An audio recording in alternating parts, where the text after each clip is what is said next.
We're here. Just give us a second. We gotta clean up a couple things in the background. Be with you in a sec.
Wish everybody had. I like streaming these days.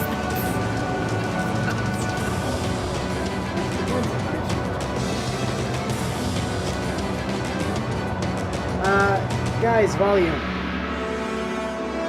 I imagine I probably have to bring the game down. That says game audio too. Yeah, I kind of figured it would be.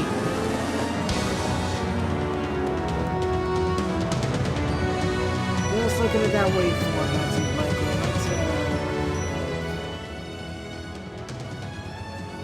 maybe like here? Is here good? Do I need to go lower?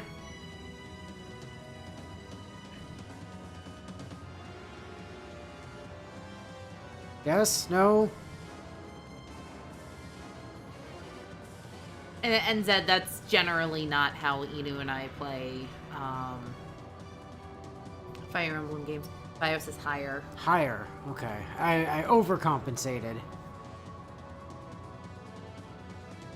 Let's just bring it back up a little bit. Maybe there-ish. I'm gonna guess there-ish for now.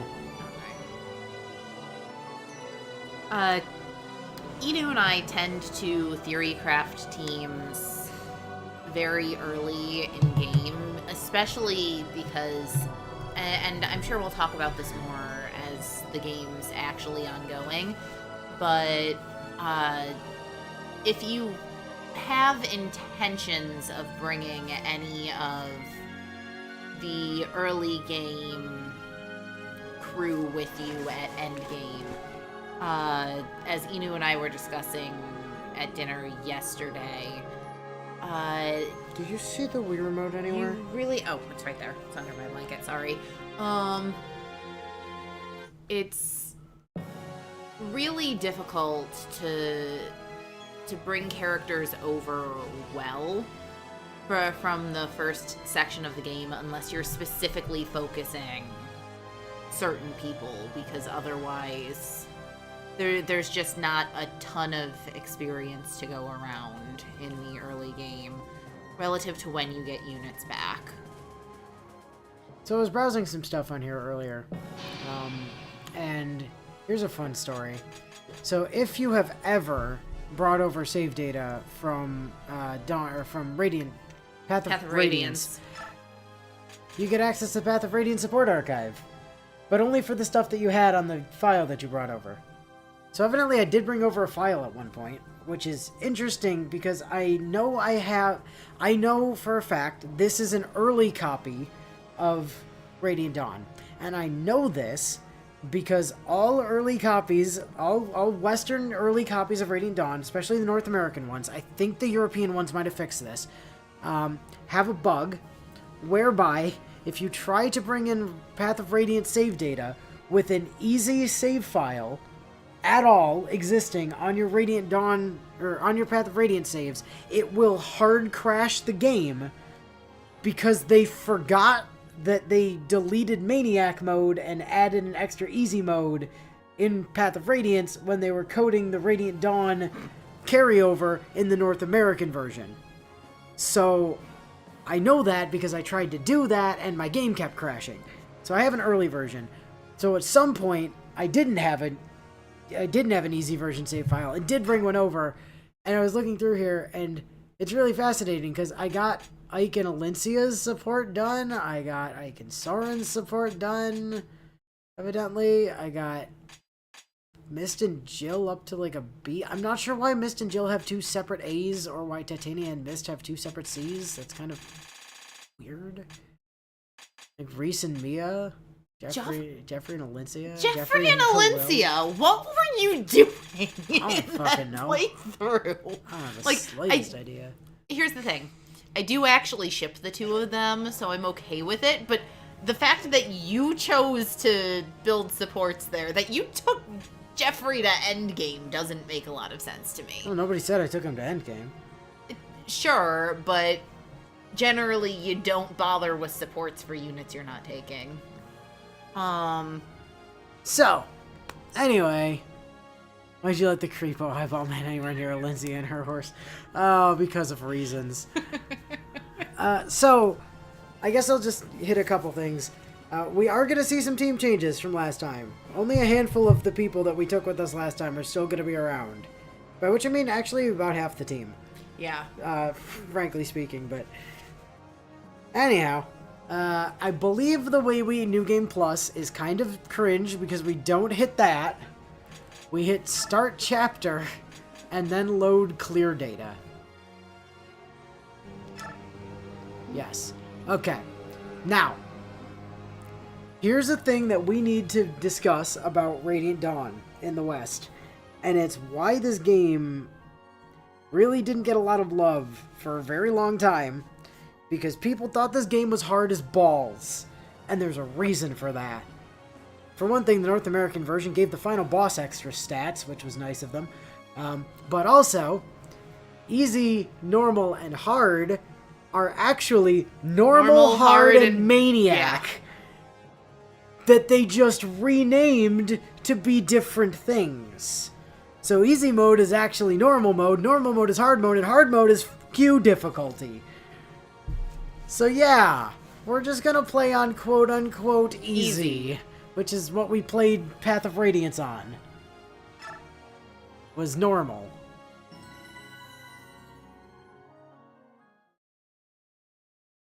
Part 1. The Silver-Haired Maiden.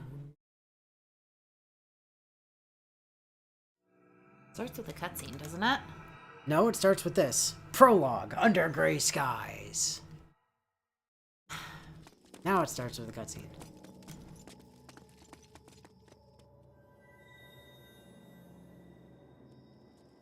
Find anything? Not yet, sir. No. Someone's gotta be here. Keep looking. Sir. Hey look, they have subtitles now. Didn't have that back in Path of Radiance.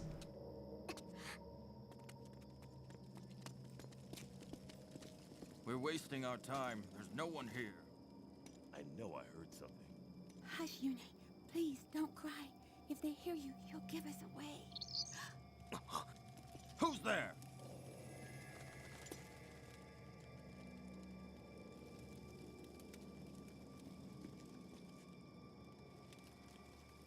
Is it the Dawn Brigade? No, it was just a bird.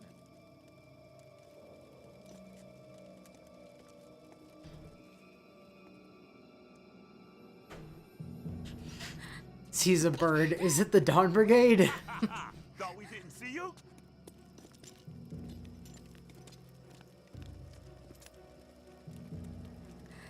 Look, silver hair. If it's the fortune teller, we'll be heroes. Without her, the Dawn Brigade is nothing. Oh, the general's going to love this. Find it. Sir. Listen up, class. If you don't want to get hurt, don't struggle. He's not alone! Boy, Isos. look who got a glow up over the last 3 years, huh?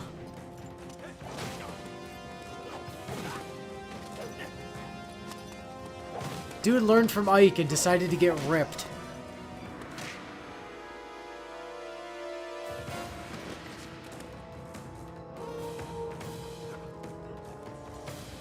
Micaiah, got you now.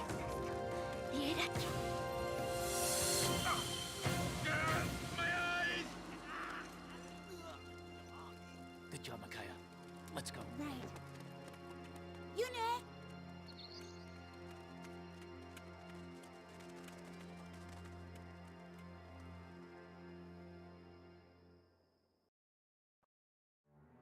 Okay, you try hard. Yeah. Navasa, the Dayan capital. A few days later. In the Navasa. No. Not to be confused with the, the Melior. Melior.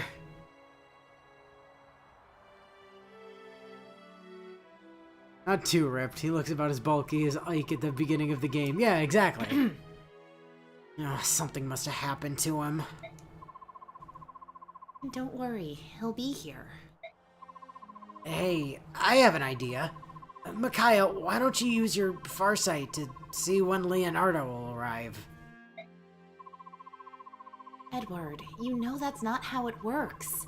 I foresee some things, but I don't get to choose what I see. Oh look, it's that single person Bio knows. I was just teasing. Still, Leonardo's never late. Something must have... I'll go for it. Help! Someone help us! Please! Bandits! Because of course it's bandits. Bandits are attacking the town! Run away! Who knows what the brutes will do if they catch you? Where is the Imperial Occupation Army this time? How can they keep the peace when they're nowhere to be found? Who? The Benyan soldiers? They don't care a lick about us. We lost the war and they won. We're nothing to them. I would technically Crimea won, but... They're only interested in chasing down the Dawn Brigade. They'll let the real scoundrels run wild and brutalize us. They're worse than useless. We'll be glad to help you. Just find some place to hide and leave those bandits to us. And don't worry about us. We happen to be members of that same Dawn Brigade the Benyan troops are so interested in. What? Really? You guys are in the Dawn Brigade? Wow, my friends and I talk about you all the time. You? But you're just children. Oh, how Dayan's fallen. Children forced to fight and steal for the good of the poor. But we can't fight the rogues, so we'll take you up on your offer. Please, be careful. They'll slice clean through you if they can.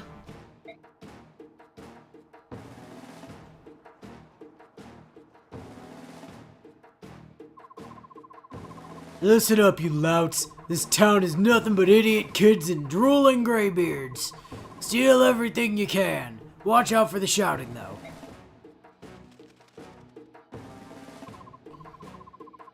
Yune, it's dangerous here. Go find somewhere safe for now. Lady, do you not understand that child soldiers are essential in any war criminal approved battle strategy? True story. Also, farther up, it's over at last. Now we can finally live in peace. I wouldn't be sure of that, Ike. What are you talking about, Anna? Well, how much do you know about the concepts of sequels?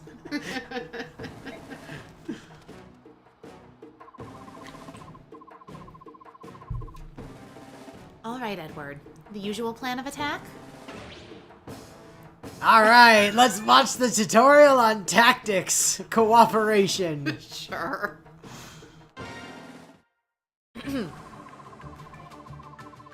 It's time now for me to tell you how to engage the enemy in combat. Do you see the enemy? Yeah, welcome back to my Dora the Explorer voice, everyone. As you can see, there are two units on the battlefield, a blue unit and a red unit. Do you see the red unit? And as we all know, blue is the color of friendship, and red is the color of evil. Therefore, kill the reds. The blue unit is the player-controlled allied unit, and the red unit is the computer-controlled enemy unit.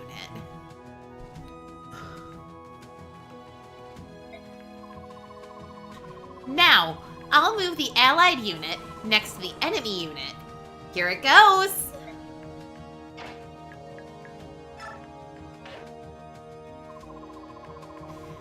Look at the command menu. Do you see the attack command?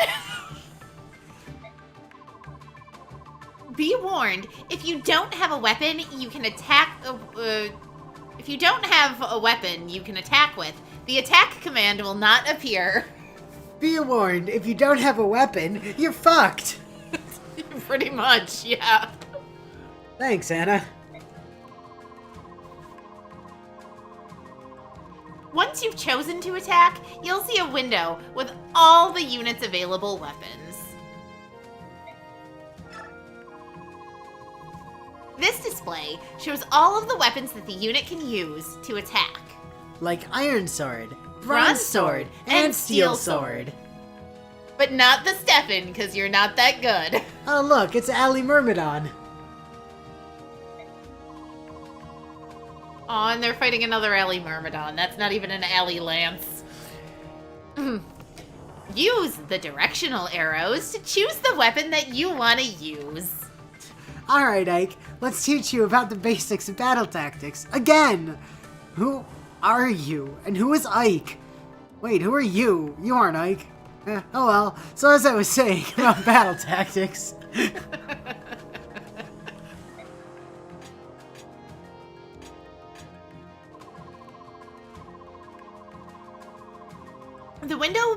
This window below details the weapon's battle information.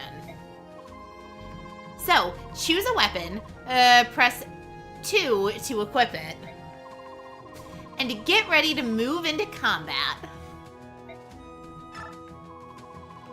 Before engaging in combat, information on your unit and the enemy unit will appear. This is the display shown here on the left. It's called the Combat Information Window. Yeah, fair point. Everybody knows who Ike is. He sort of won a fucking, continent-wide war.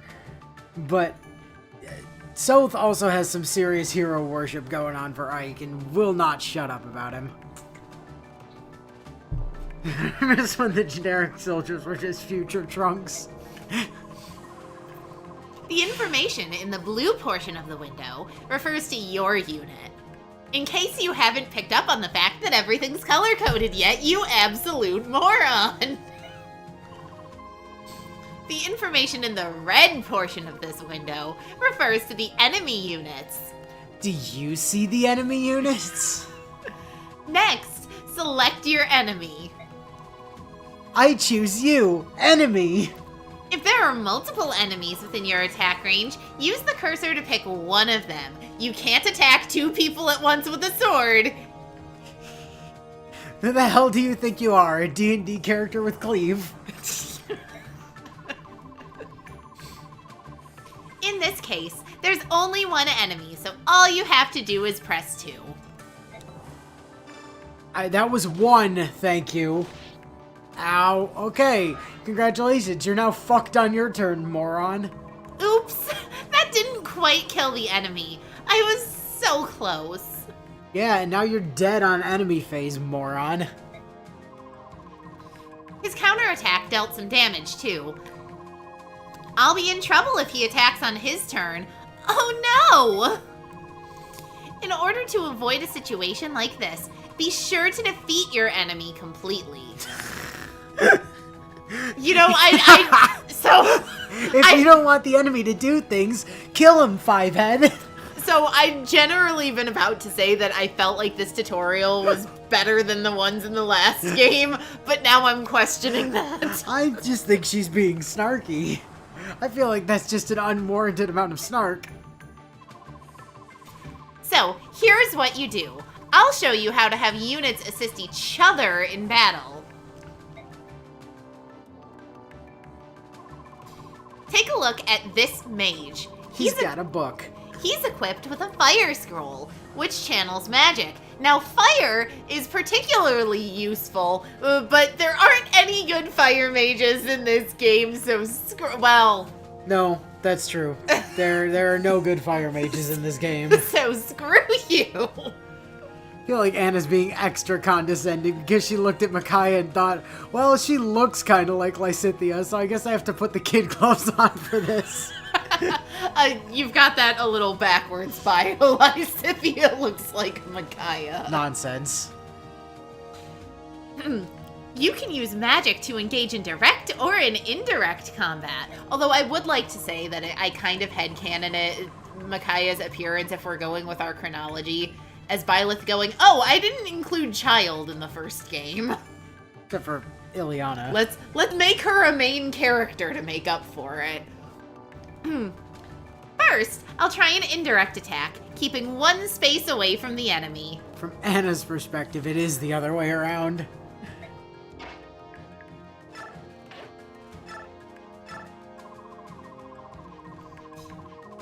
The enemy is equipped with an iron sword. Now look at the combat information window. Uh-huh. It's there. There aren't any numbers in the red box, right? That means the enemy can't counterattack. Anna, there's a 14 in the red box. It's HP, it doesn't count.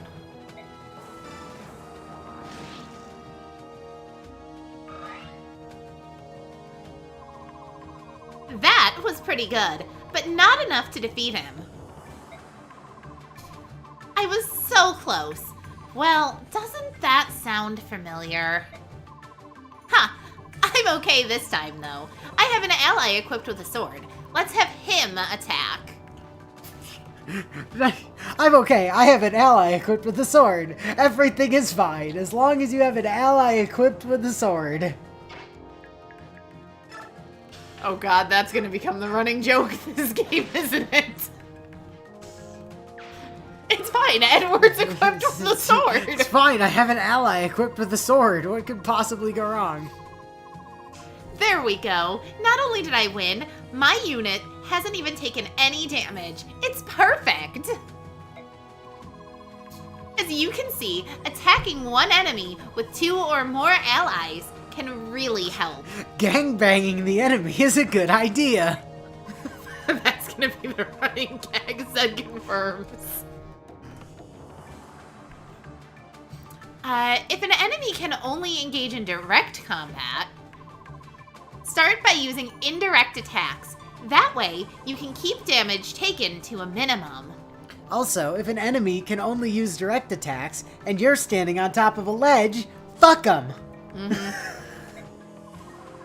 That's what we call a shooting gallery. Use the opposite strategy if an enemy can only engage in indirect combat. I.e. if they're an archer. Yep. And literally nothing else. And even then, aren't mini bows in this game? You're thinking of crossbows and the double bow.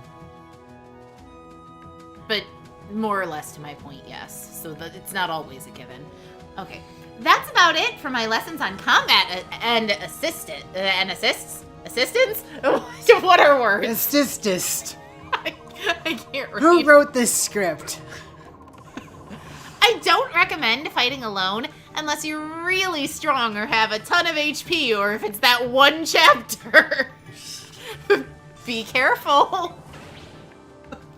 Yes, more tutorials. Do not. Like, I will read every tutorial you force me to, but don't make me reread them.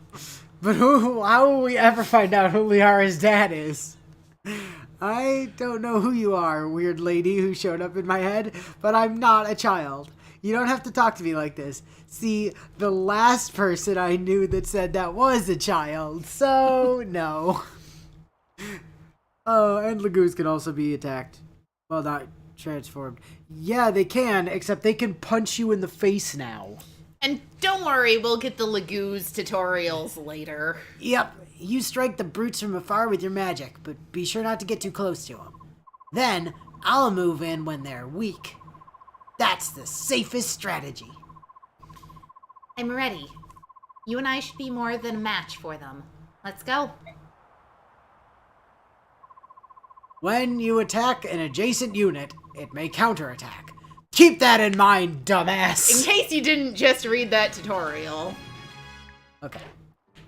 Just gonna modify a few things here. Attack animation's on, combat camera is fixed, game speed is fast, message speed Combat is... camera's on normal, not fixed. Yeah, that's what I meant. Is that what you said? Message speed is on yes. Terrain, yeah, fine. Combat detailed.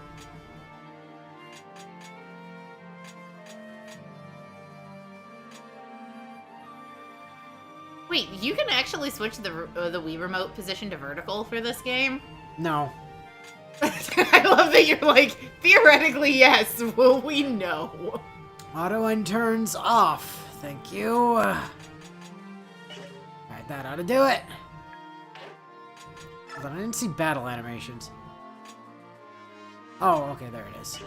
So Sarge asks, why are y'all doing this tutorial? So, Inu likes making me read my Dora the Explorer Anna voice. That's why.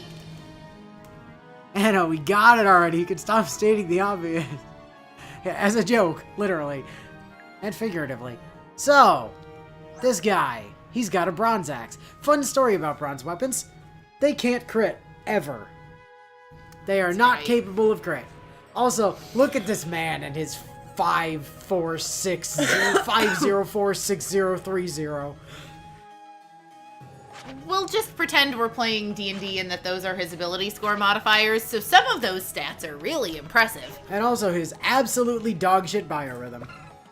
But he's Fucking biorhythms! But he's with Pugo's bandits, and his commander is Pugo. Hugo. Pugo. Bronze axe. I am Yes. struggling to remember the name of the bandit from the start of Three Houses. No, bronze cannot crit, Zed. It's literally does not have a crit stat. Bronze weapons are completely incapable of crit. Costas. Thank you, Costas, Bio. yes. Alright, so let's take a look at our peeps. We got Micaiah, who has some strength, and some mag, and some skill, and some luck, and some def, and some res. She's got one of the higher luck caps in the game, doesn't she? She also has a light And herb. and herb, which is vulnerary. Yep. Because vulneraries are 20 now, so herbs are 10. You might also notice it has 10 uses. Yeah. You get a lot of uses out of healing items now. You will also get, or you can't see it yet because we haven't started getting weapon experience, but you get a little bar that tells you how far along you are towards your next weapon level, which is nice. She is Dark Affinity, she is Bjork, she has Shove, and she has Sacrifice, which just lets her drain her HP into other people to heal them. Which we will be taking advantage of. We will be abusing that like nobody's business because it's free experience. Yeah. So, we've also got Edward! Way! Yay! This boy is incredible. Look at him. He's got strength and skill and luck and def and res. He doesn't have any res. That's a lie. But he'll get some, god damn it. And he has wrath. And critical +5. And critical +5 because he's a Myrmidon. So, observe the wrath. Can you guess what we're going to do to Edward by the end of this game? Because Yeah. if your answer was Vantage, then congratulations, you're on the right track. Yeah, Edward's fun. Alternatively, we could give him Resolve, because Resolve Wrath is also really funny.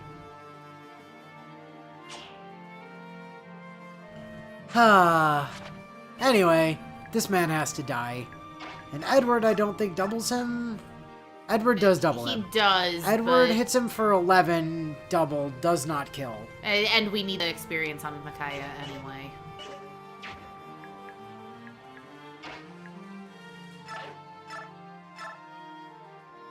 You gonna give her kill experience?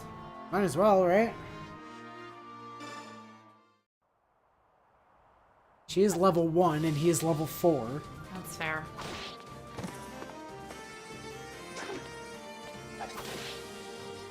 He's also a Myrmidon, so he's hard to hit.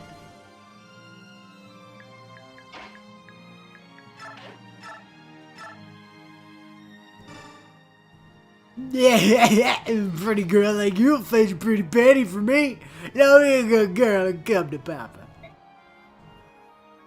She speaks gobbledygook, guys! Gobbledygook. Hey, dude, what'd you say? That better not have been an insult to you. Huh? Hey, wait, I don't speak cursive. She can speak cursive.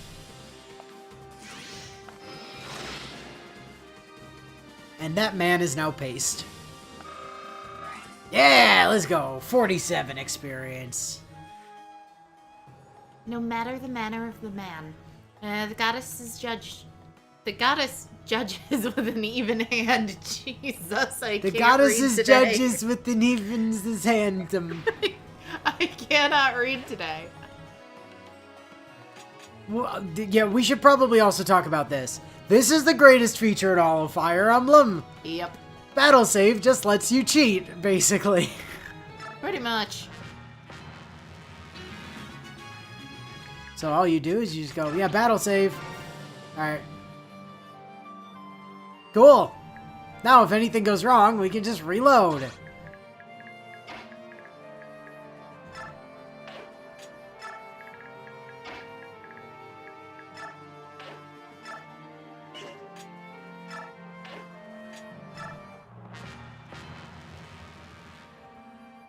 Oh good, Leo's here. Micaiah. Leonardo, how did you find us? That little bird told me. Yours, in fact.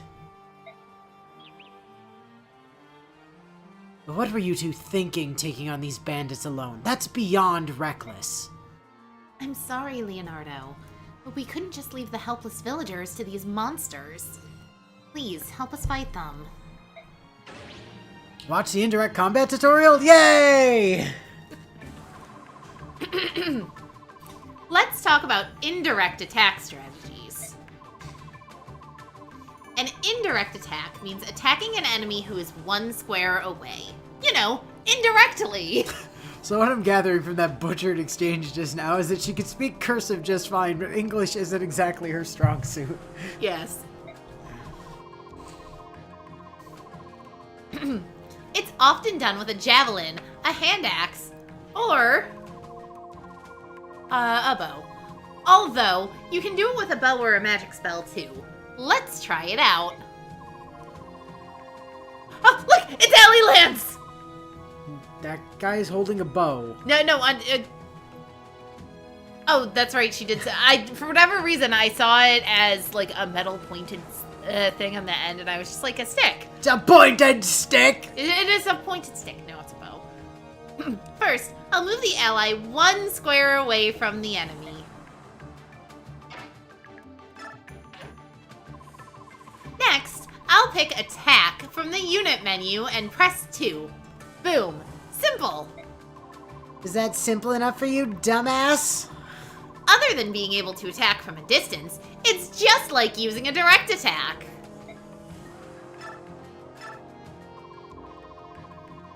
But don't get cocky. If the enemy's weapon can also deliver an indirect attack.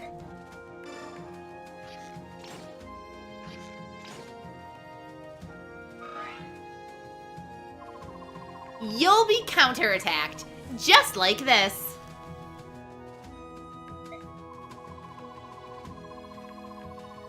Some weapons can deliver both direct and indirect attacks, so check your enemy before rushing into battle. Ahem. Thus concludes the indirect attacks tutorial. Don't forget this now. It's nice to fight people without being counterattacked all the time.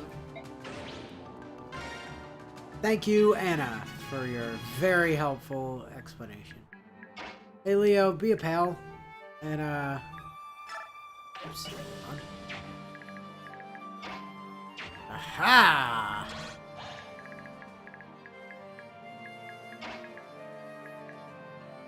Going out in the corner? Yeet!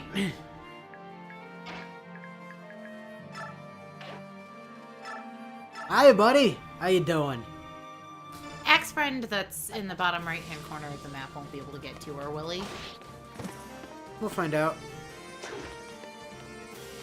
Good roll, Eddie. Oh yeah, I should probably mention.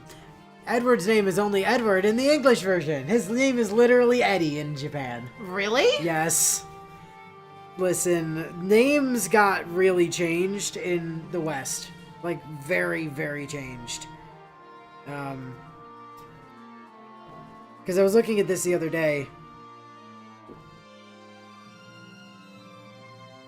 So, if I go to the name chart... where is...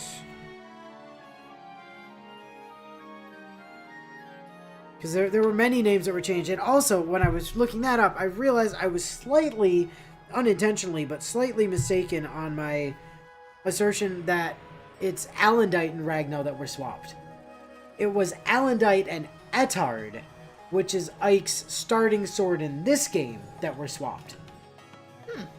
So, in the previous game, in Path of Radiance, the Black Knight had the wrong sword.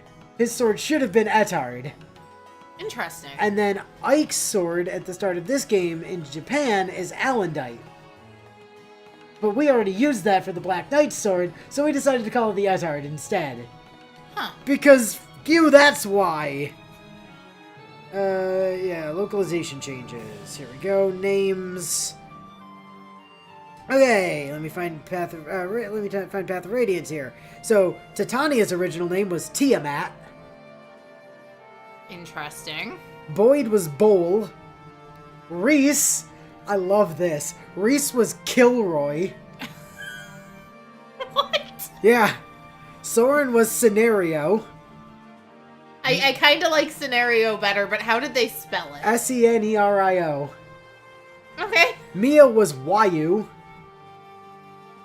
Ileana was Elace. I kind of like that. Rolf was Lofa. L-O-A-F. Lofa. Lofa, yeah. Mordecai was Morty. Kieran was literally just called Kevin. Brahm's name was Chap. Astrid was called Stella. Tormod was called Topak. Stephen, instead of being Stefan, was Suenavalk. That's not how you spell Big Cotty. Devdan was Dalahau. Tanith was Tanis. Leanne was Learn. Learne. Learn. Ulki was Volki. Ranulf was Lay. Bastion was called Ulysses. Interesting. Lucio was called Lucino. Petrine was called Prague, like the city. Bertram was called Buforus. The Black Knight was called the Dark Knight. The Gensi was spelled differently. Elena was called Erna. Laeron was called Arian. Altina was called Oltina with an O. Ashera was called the Starte. The Riven Bridge was called the Oribes Bridge. The Serenus Forest was the Celinos Forest. The Beast, Bird, and Dragon tribe were all hyphenated into Beast Fang, Birdwing, and Dragon Scale tribes. Ravens were crows. The Trainer Sword was the Practice Sword. The Laguz Slayer was just a Laguz Sword. Alendite was Etard. The Wishblade was called Senshut. The Double Ball was called Valfesh. Then we get into this game, and Edward was Eddie, and then there's a bunch of other characters whose names changed, but I'll get to them when they show up. Leonardo was not changed, evidently. He was still just Leonardo. Well, I mean, of course, you can't change the name of a Ninja Turtle. Nolan, on the other hand, when he shows up, boy, his name was different. Anyhow, this man has fucking, 3 health left? Bio says Rolf was named Loaf of Bread. Rolf was named Lofa, yeah, it was pretty funny. So, we could put her in range of that guy. Or we could just have her attack from around the corner in the space by the wagon wheel.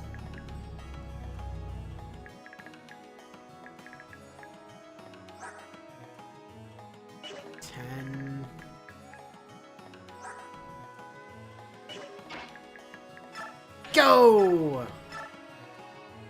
See if you can draw that guy's ire.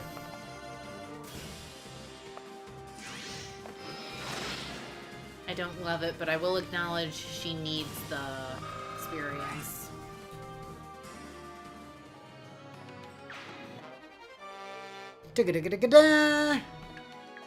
Alright, sweet.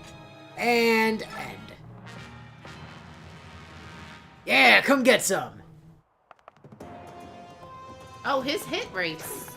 Garbage, Wow. yes. Boop. Da-na-na-na-na! Good level, please. Magic, skill, speed. Okay. Okay, I'll take it. Magic, skill, speed, luck, and res. So, I will tell you all right now. I have a hard rule in Radiant Dawn, which is when level ups are coming, you always quick save first, or you always battle save first, as long as you remember to. And if it's not at least a 4-stat level, you reset. And I can tell you why. It is because bonus experience in this game is broken as all hell. Bonus experience So- is busted to shit. So in this game, when you use bonus experience to level a character, as long as they still have 4 stats that can be improved. 3? 3. You always get exactly 3 stats Uh, at level up with bonus I experience. don't know why I always thought it was 4. Because you're wrong, that's why. But yeah, you're always guaranteed a certain number of stat improvements, and so if you happen across a level that is less than that and you're not capping in stats, it's just not a good level for your character. I mean, it won't kill unless Unless he crits. Did he have a crit chance? I didn't notice. 6%, I think. Unless I was reading that wrong. Yeah, 6%. Oh, he doubles. Did you account for that? I did not.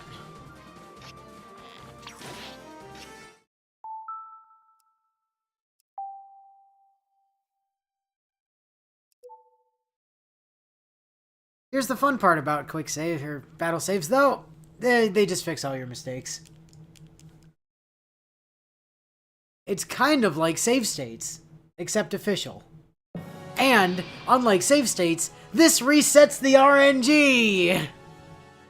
It's fucking great.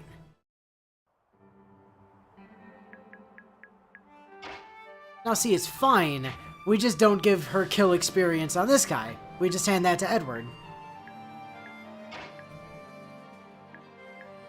Because I assume Edward will kill. Edward will kill. But we do give Micaiah... Micaiah has a 4% chance of kill. And she might actually be able to double. Oh, she does double, actually. Oh yeah, no, Micaiah does get kill experience here. Where are you at? I mean, we can still move her forward because... She's at 13. Yeah, that extra speed she got gave her double. Yep.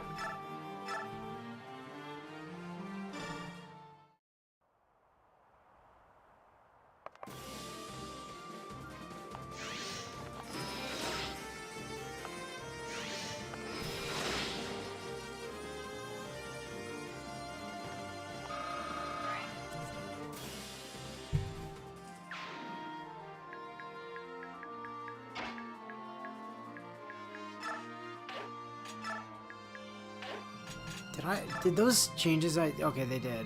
I wasn't sure, because, like...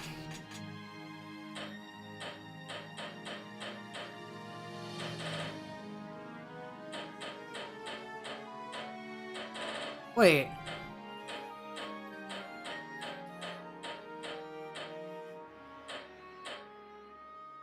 Yeah, tell me what their experience is right on the window without me having to go into the thing. That's awesome. Never realized that was there before.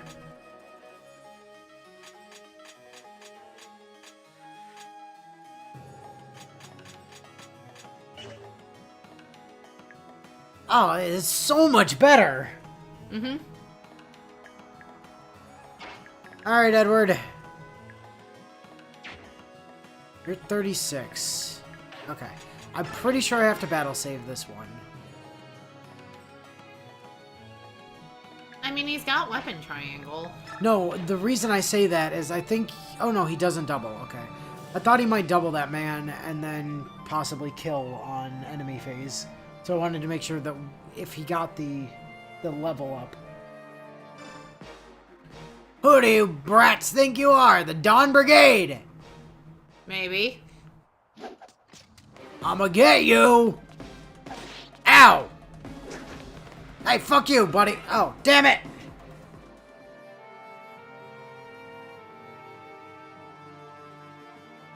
Alright. Cool. End. Come get some, loser! His hit chance is higher now. Biorhythm change? Biorhythm, yeah, probably.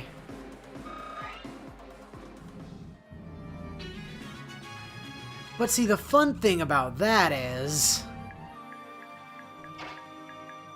But make more sense from an experience standpoint, because isn't Edward technically still higher level than her? To have Edward... What's 6 times 2? 12. No. The answer is no. It makes more sense for her to heal Edward, get experience. Edward attacks this guy and gets experience off of attacking and off of counter, and then Micaiah gets killed. Fair. This is why I was always better at this game than you. I mean, it's more that I think you think more of, like, cheesy ways to do things, and my brain's like, isn't it faster just Yes, to... faster, yes. However, speed is not what this is about. This is about exploiting as much experience out of this as humanly possible.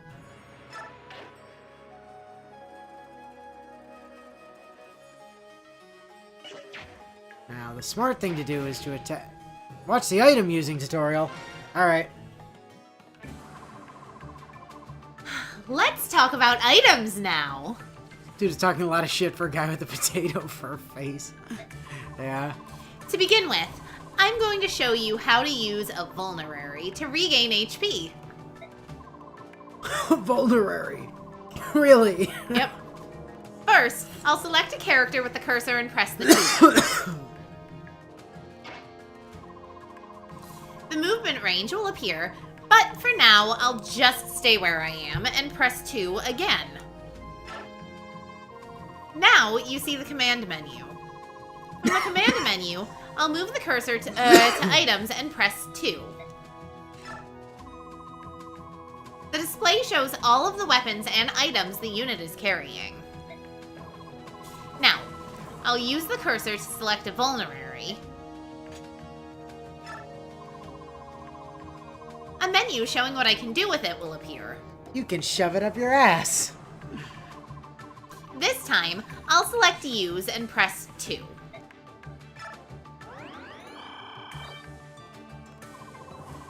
So that's how vulneraries can be used to restore HP. That's it for how to select and use items.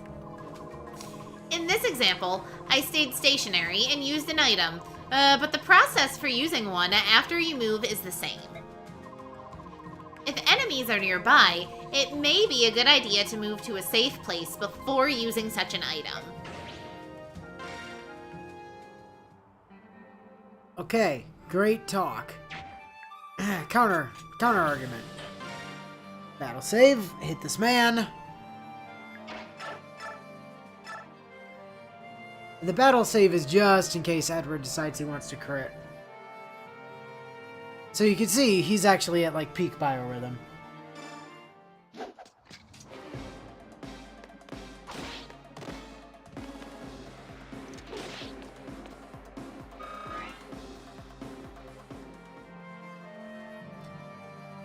See, because this way, Edward gets a level up this map as well. Yeah. So Bio says, alright, whatever your name was, it's time that I teach you how to use items. I know how to drink potions. Yeah, sure you do, I swear. Kids are always like this.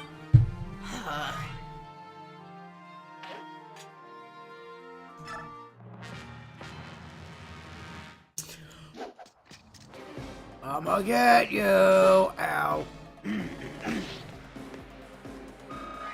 And Edward gets a level up that we hopefully don't have to reset for. 2, 3, 4, 5. Yeah, let's go, Edward! Strength, My speed, boy. and defense. No skill, which is somewhat sad, but... Battle save.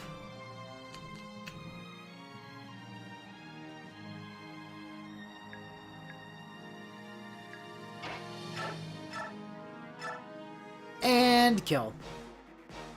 You give proper thieves a bad name. Ha! You like charity? Come closer. I'll show you some charity. These people work hard to feed their families mere scraps. Then you come along and steal what little that they've earned? Ah, shut up, kid. I work hard too. You want honest? Once I sold you, I'll have earned an honest penny. Literally just one.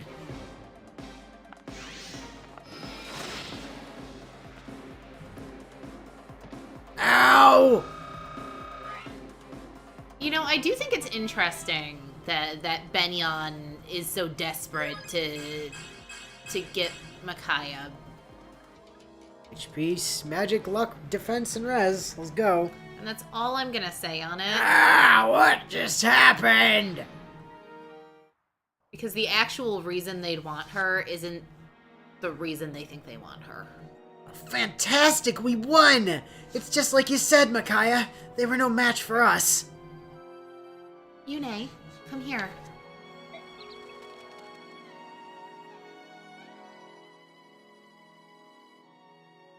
Lady woman from again? before, probably. You did it! Yep, lady from before. Thank you so much. We owe you our lives. You there! What are you doing? Stop immediately! Well, well, well. Look who decided to show up. Benyon soldiers. They certainly took their time, didn't they? We mustn't be caught, Micaiah. Edward, make a run for it. I am so sorry. We have to leave. I know. Thank you again for all you've done. Now go. Run. Hey, lady, my name's Nico. When I grow up, I want to be just like you guys. Come back sometime. Hold it! Stop right there! You've broken the law! Oh, it's this dickhead. Yep. Who are you bellowing at, soldier? General Jared! When did you arrive? Answer my question, maggot! I want to know who you were yelling at and why you did nothing but yell. Sorry, sir. We suspect they were from the Dawn Brigade, a band of thieves that targets goods levied from the town. People say they give what they've stolen back to the villagers and strut around acting like heroes, like Robin Hood. They're said to have a witch among them, a girl they're called the Silver-Haired Maiden. They say she can heal wounds instantly by laying her hands on any injury. Townspeople treat her like a savior. And what have you been doing about this band of fools? Sir, a few days ago we stormed their hideout. We found a girl much like the Silver-Haired Maiden in that she had silver hair and was presumably a maiden.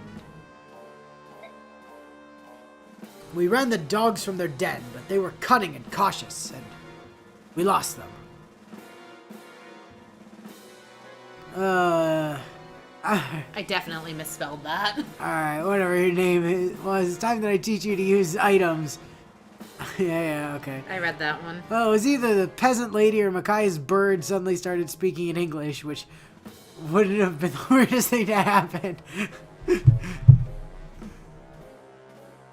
Yeah. That certainly wouldn't be weird by Fire Emblem standards. Oh, so they're saying that her full name is Micaiah Place I'm not spelling. Yeah.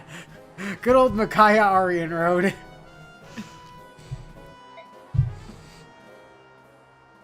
I see. I'm beginning to understand. How do you mean, sir? I'm beginning to understand exactly how incompetent you all are. Stab! The hell? What? Like, it skipped over the irk on that guy. And then it skipped over Jared's, like, first line as well. You there! Make the villagers talk! I want to know who these bandits are and where they're hiding! Yes, sir! Understood, sir! And then Elder steps in. I don't care who they are. The more kick they have in them, the more fun for us, don't you think, sir? Precisely. Overseeing this dusty old town is wearing thin. Little fresh game is just what I need.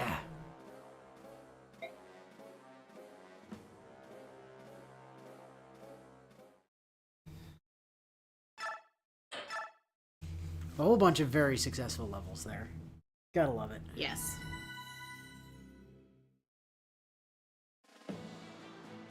Ahem.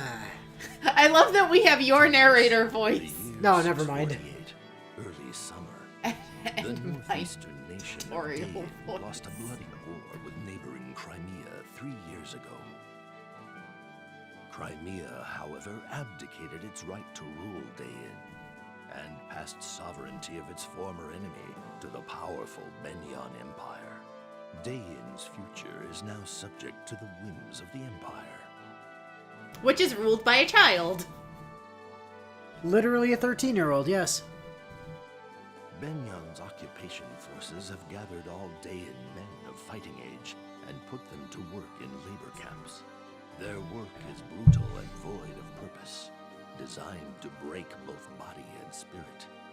The remaining population faces poverty and starvation as the fields lie fallow. A band of young heroes has escaped the Benyan army to form a group called the Dawn Brigade. Fighting for a free Daein, they alone have stood against Benyan's forces. And a free day out as well. Have shouldered the hopes of their nation. Among the company is a young girl named Micaiah, who is said to possess mystical powers. Ooh. The people of Daein have come to know her as the Silver-Haired Maiden. They have come to think of her as the savior for whom they had been waiting. Literal girl Jesus! Benyan's forces have tried time and again to capture and silence the Dawn Brigade. Especially this However, guy. Micaiah's ability to sense impending danger has thus far allowed the Dawn Brigade to evade the Empire's grasp.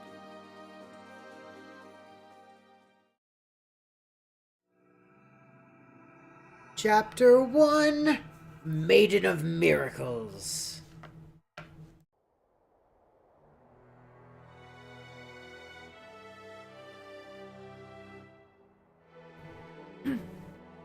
How should we explain yesterday to Soth and Nolan?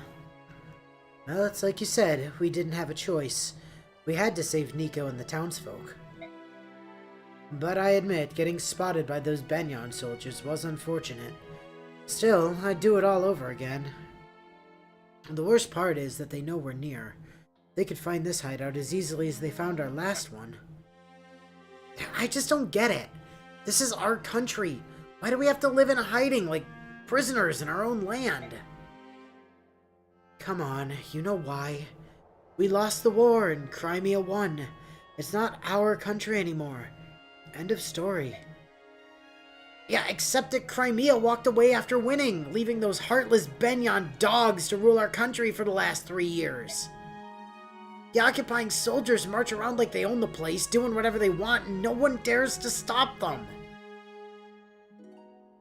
To be fair, Crimea didn't have the resources to rule another country.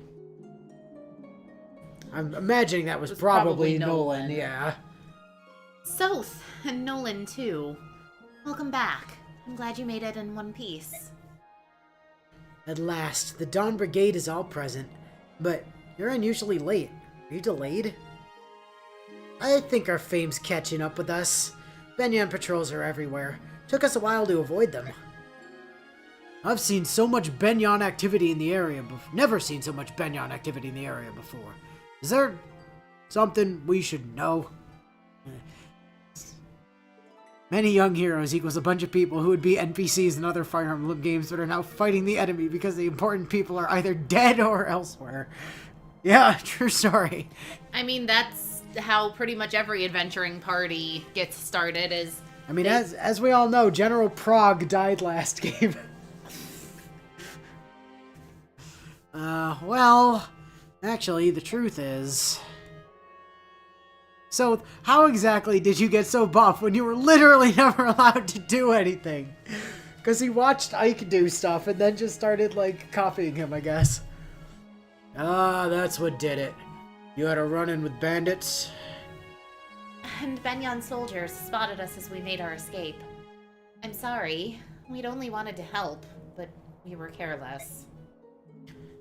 We'll worry about that later.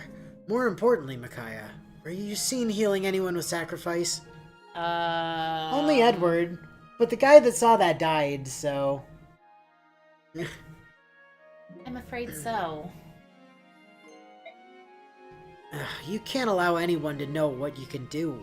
Healing without any tomes or saves is a rare gift. Almost unheard of. If anyone saw you doing it, you'd be given away immediately. And I don't know if I could keep you safe. I know, Soth. I know you know, but you keep doing it. This place isn't safe anymore. We should leave. Correct. But it would have been nice to eat just one meal in peace.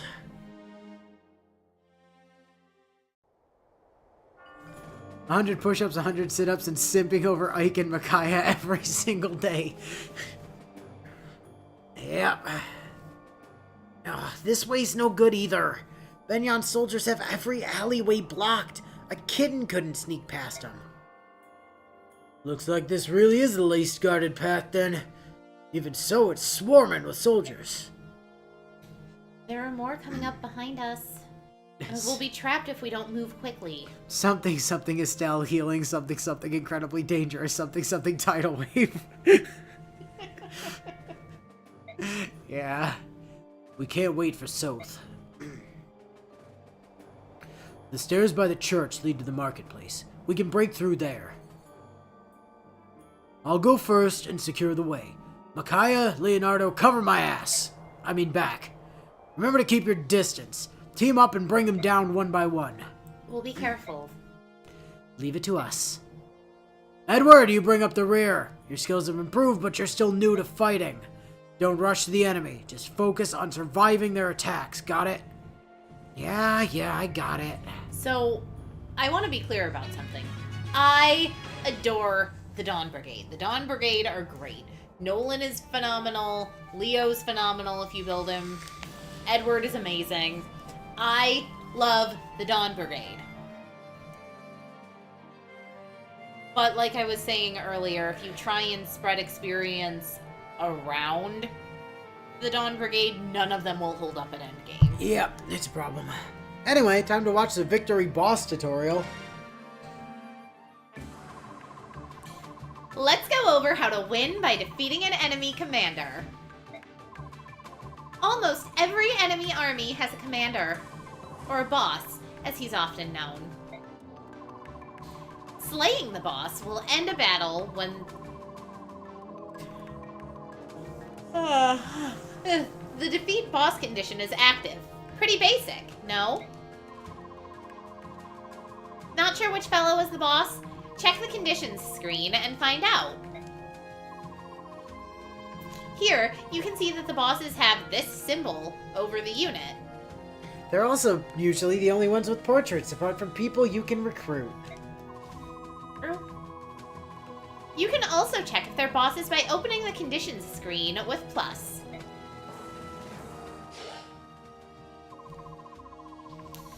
See the overhead map on the right?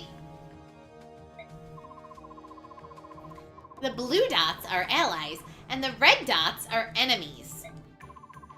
And that big glowing dot at the top is the boss. That's it for the tutorial on mowing down enemy commanders. Sometimes, a boss is easier to defeat than you think, and the battle will end quickly. Be sure to take care of unfinished business before you slice him to ribbons. Alright, so we didn't actually bother to look at Leo last time. Now, there is a long-running joke in this game that the best thing about Leo is the Draco shield he comes with.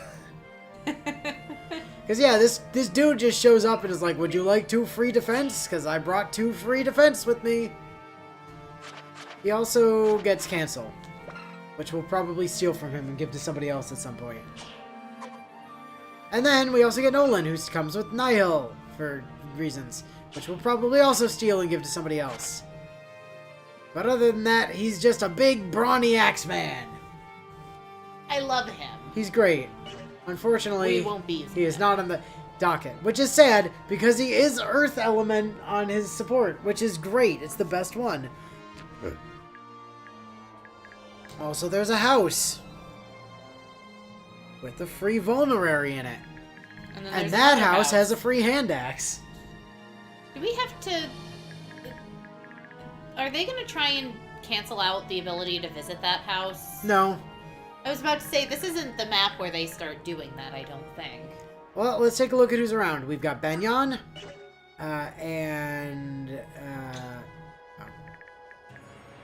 we've got Benyon, and Benyon, and Benyon, Benyon, Benyon, Benyon, Benyon, and Benyon. Well, Isaiah.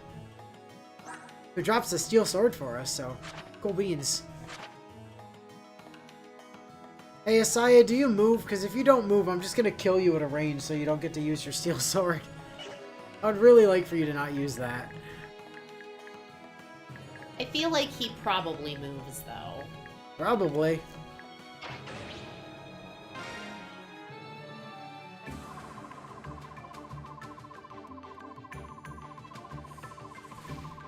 Alright, Aryan Road. It's time for me to teach you how to defeat enemy bosses. I know how to defeat enemy commanders. And why did you call me that? Because someone hasn't told me your name yet. Alright. Sometimes you just have to take a break from the hurly-burly of warfare. So, let's talk about visits now. Best person to get that defense is probably Nolan or Edward. The best person to get that defense will be decided at endgame when we find out who hasn't actually capped their defense stat. Yep. As you play the game, you'll encounter maps with houses and taverns. If the door on a building is open, you can visit it. But if it's closed, you can't get in. 'Cause that's how doors work. You see how the door on this house is open? That means you can visit it. Let's try this. First, move the unit to the entrance of the building. Go, Alley Lance, go! Visit appears in the command menu. Select it to visit the building. Alright then, let's move the cursor over visit and select it with 2. Yeah, what brings you to such an out-of-the-way place? Would you like some tea? Or perhaps a biscuit? Maybe some gravy? Bangers or mash, maybe? Oh, sorry. You've got a battle to get back to, don't you? I'd hate to see you leave empty-handed. Here's this Werther's original that I found in my pocket. Take it. It'll heal you. Don't make fun of Werther's. Easy, right? No, I'm not. It's just old people always have them for some reason. They do tend to somehow magically generate them, that is true. Oftentimes, you'll get items, information, and other goodies when you take the time to visit. Alright, time for me to explain how to visit people. Are you doing this to make fun of me? Yep. Why? Programming quirk because of how you look, pretty sure. What does that even mean? So, if you see a house or a tavern, make sure you pay it a visit. Something good is waiting for you. Unless it's a surprise enemy. Visiting isn't all just vulneraries, pleasant chats, and nice cups of tea, though. You may encounter bandits or thieves in your travels. Unlike other enemies, they can attack and destroy homes. So don't let your guard down.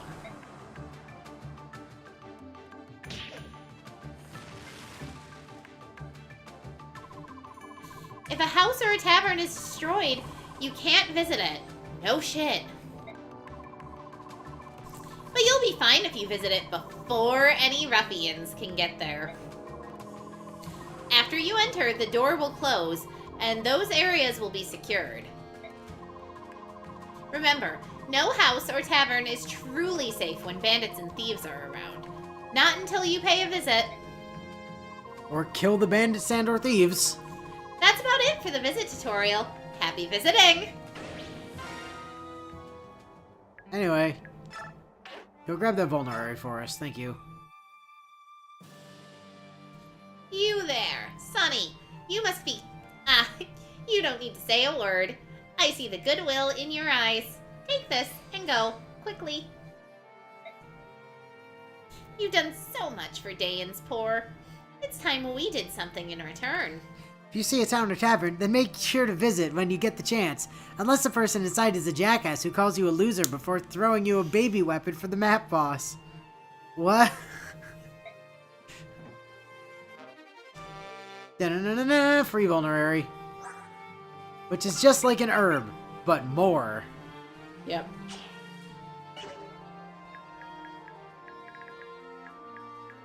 Now.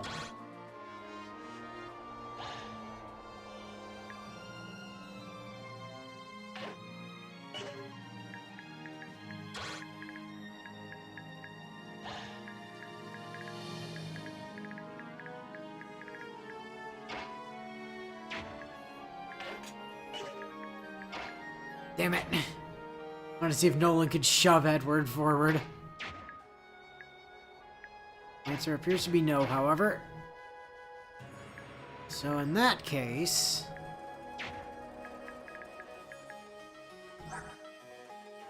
Let's see. AS 8. 13. Edward doubles. For 14. He doubles for 10 each time.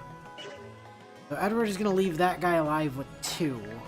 Zed's commenting that right now Edward is the mobile convoy part of the game.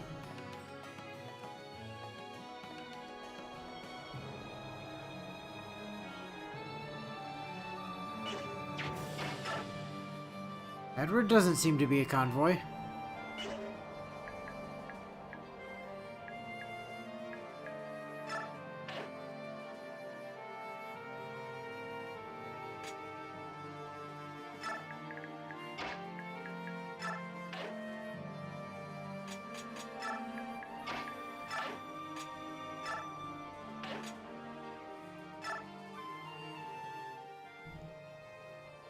Captain Isaiah, just as you said, a group that appears to be the Drawn Brigade is storming the alley.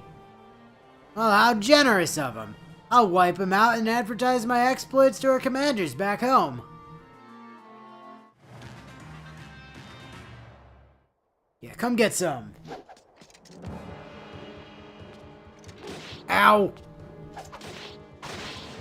Wait. Oh, biorhythm. Oh. It's like, how did that happen? Oh, hey, weapon level up. Nice. Combat info. Now, it's time to learn some advanced direct combat attack strategies. When you move next to an enemy, select Attack from the command menu and choose a weapon.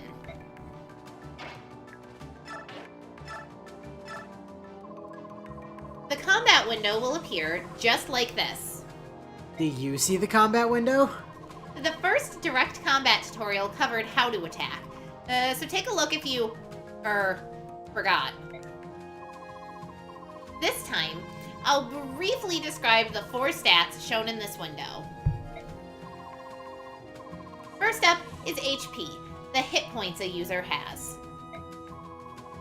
If this number falls to 0, then that unit can no longer fight in battles. Ever. Seriously. Always keep your HP above 0 and fight to take your enemy's HP down to 0. Sure looked more like he would have shoved Edward down a flight of stairs, if anything. Next up is MT, or Might. This number reflects the damage you inflict on an enemy. Before you attack, subtract this number from an enemy's HP to learn how much HP will remain. Here, your might is 7 and the enemy's HP is 18, so he'll have 11 HP left after you strike. Conversely, if the enemy attacks, you'll also have 8 HP left. It's just 16 minus 8. See? Next up is hit, or the percentage chance of landing a successful attack. The larger this number, the more likely your attack will hit home. Here, the ally will strike with a 96% chance of a successful attack, and the enemy has an 88% chance. Miss, this really does not feel like a good time for this. Of course this is the time for this lesson. Whatever your name is, what else would you learn that people die when they're killed? The ally stands a better chance of hitting the enemy. Great! Last, but not least, is crit, or the odds of landing a critical blow. If you deliver a critical strike, your MT rating is tripled. Hot stuff! So, if you have a might of 7, and you get a crit, you'll inflict 21 HP of damage.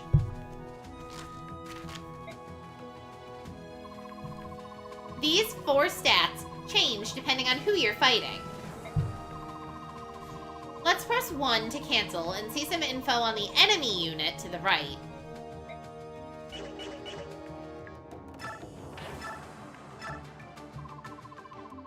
Compared to the last enemy, this guy's a big wimp. On top of that, I have another chance to strike. That's because my speed is higher than the enemy units. That means I ought to fight this enemy. Attack!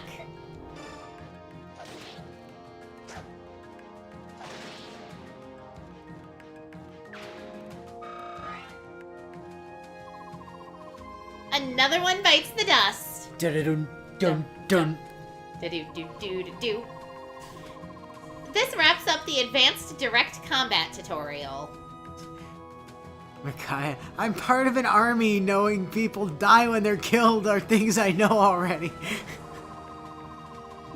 Remember to use the combat window and compare multiple enemies so you can totally kick butt. Or just check their stats beforehand, Fivehead.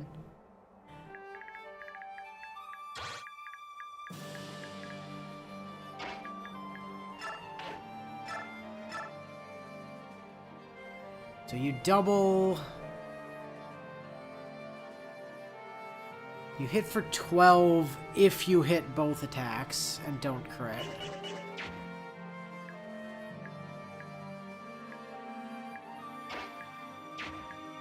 Do want to try to set Micaiah up with a kill.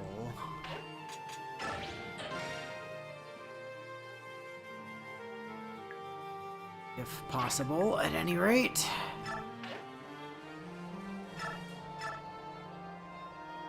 This is the set Micaiah up with kill portion of the game. Yep.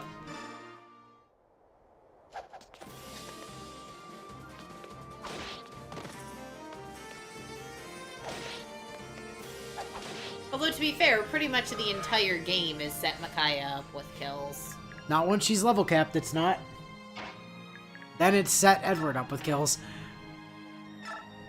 Well, yeah, but once you get to the second act with Micaiah's gang, it's, again, set Micaiah up with kills. Although it's less important because, you know, it takes forever for her to get her final promotion.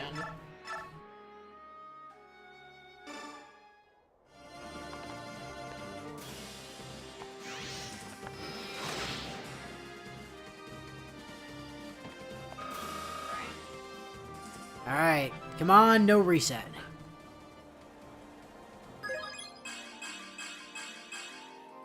Another 5-stat level. Not bad. I'll take her getting speed consistently.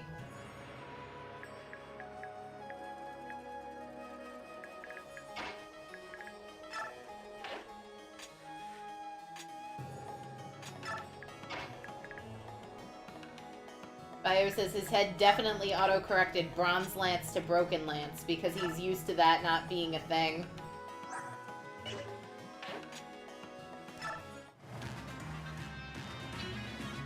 Oh yeah, that axe guy doesn't move. He's content to just chill.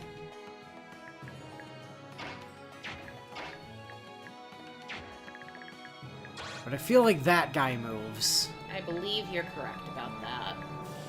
So here's the plan. We stick Edward here. We stick Micaiah here. And put some heals into Edward.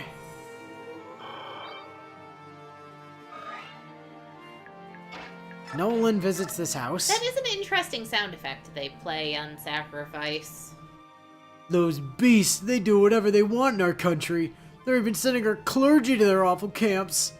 But I'm helpless. I don't have your strength or courage. This axe, you should have it. Random man who wandered into my house. Thank you, sir. I almost forgot about Leo. Leo, keep up.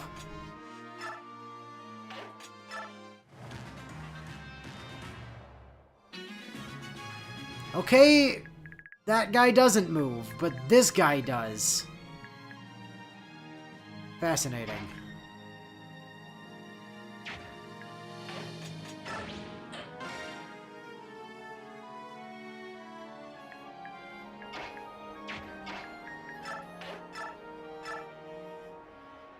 So you hit for 10 double. I mean, we could feed the kill to Micaiah and move Nolan in front of her just as a precaution. Well, if we move Nolan in front of her, I that mean, guy is definitely going to attack into Nolan. Yes, but it also guarantees that the guy can't attack into Micaiah. Does feeding her that kill, it doesn't get her a level directly, but...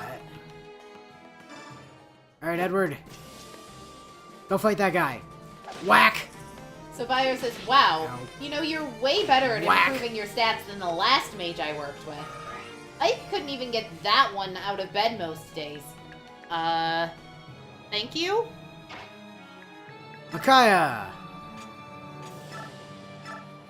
No, not that guy. Not that guy, please! This shouldn't be a level.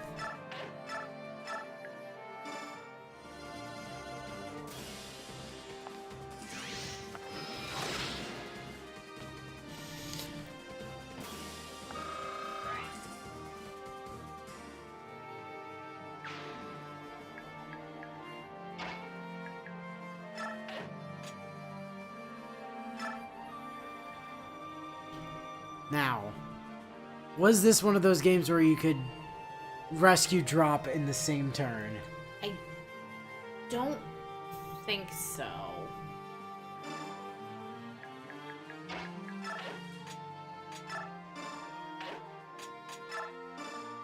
Kind of.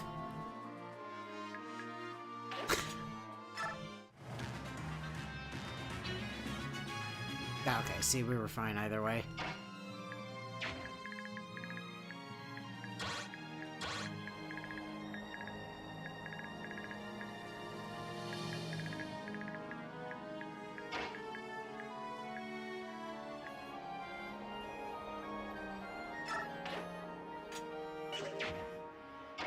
Six.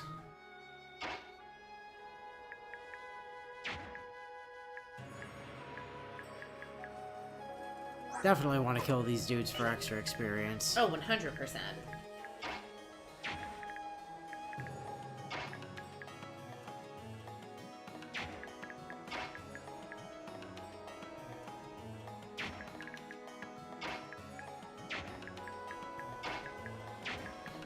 Wonder if it might be safer at this juncture to get that guy out of our hair. Probably. Edward probably doesn't kill. But he does level, I think.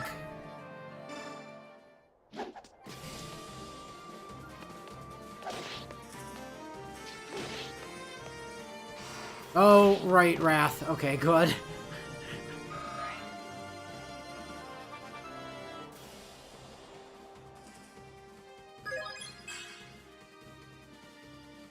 And that's a reset. That is a reset. Step 1. Casually approach the child. Step 2. Throw the child into a knapsack. Step 3. Hurl the child 30 feet away into a nearby market stall for safety.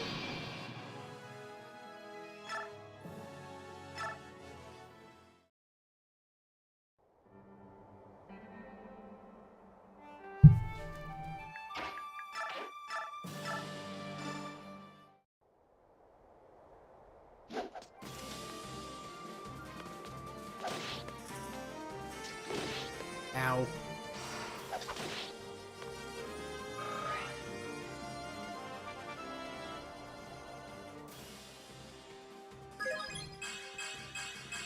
Thank you. Much better. Much better. I'll take that.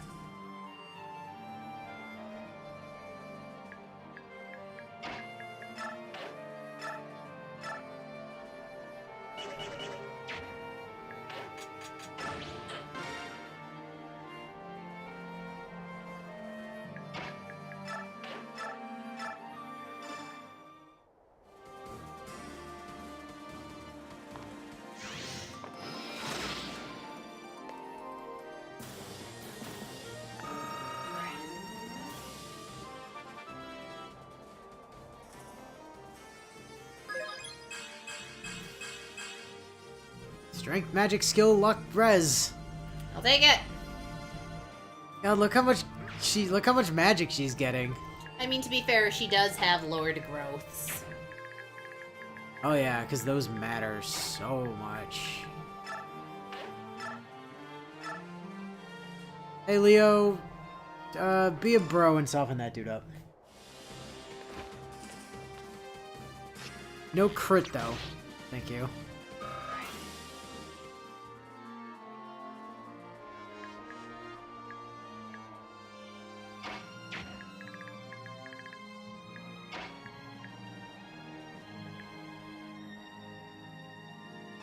Just in case you get any funny ideas.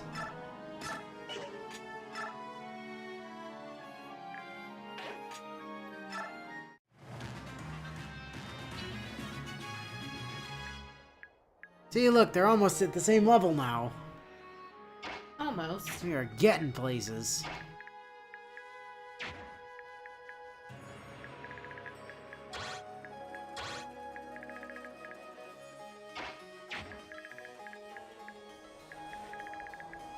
Of course, Mickey can't do any more sacrificing, and Eddie needs a vulnerary, well, an herb, or he can fight anybody else. It's not necessarily true.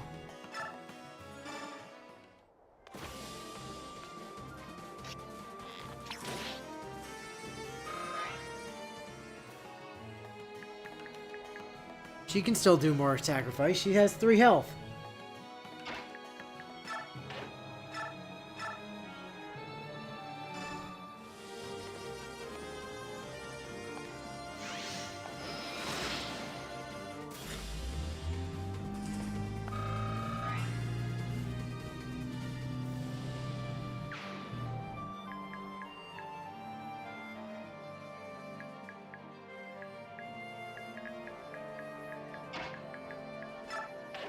So what's the narrative reason Soph isn't with us right now? He's busy.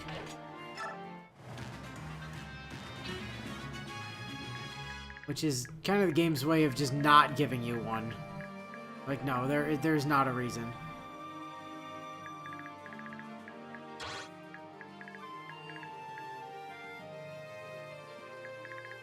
Okay, neither of those... The archer did not move to come get Leo. Which is fascinating in its way.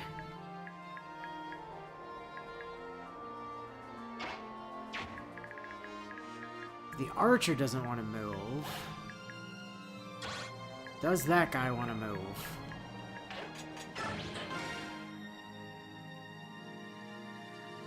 Let's stick Edward in his range and find out.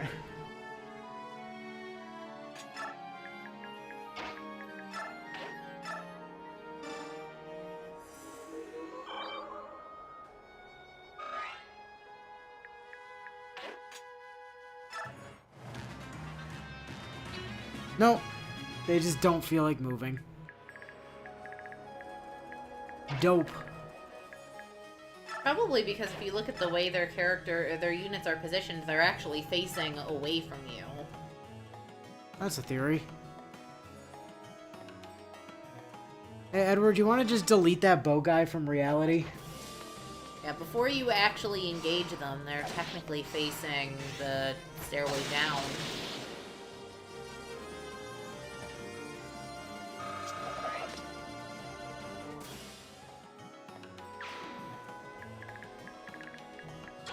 Now then, Micaiah. Gonna ask you to just come over here and chug an herb. Most valuable thing you can do right this second.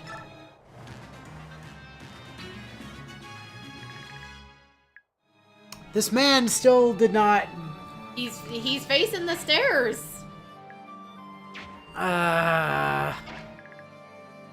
It's Skyrim. He heard a noise, but it's fine. Hold on, can she get to literally where Edward is? She can't get to where Edward is standing. Alright, Edward. Can you... How... That guy hits you for like, what, 7? If he hits you? Yeah, that's a problem.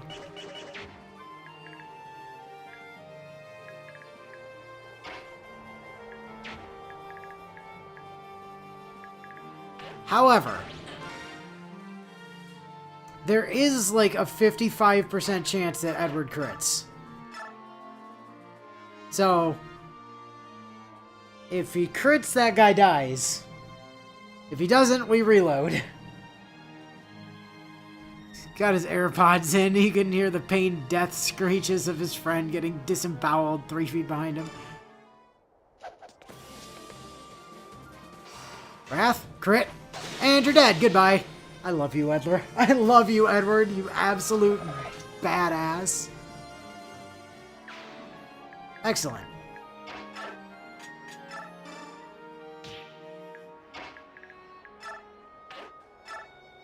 How much are you at? 63? Okay, cool. Alright. Edward's got health again. And turn.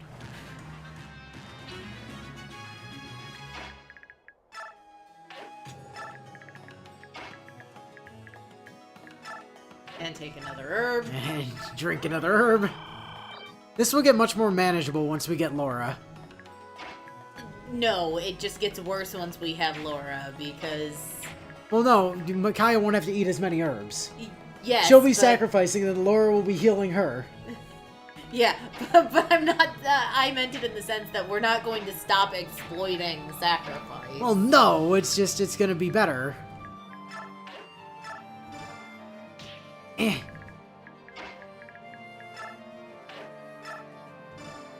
Eh.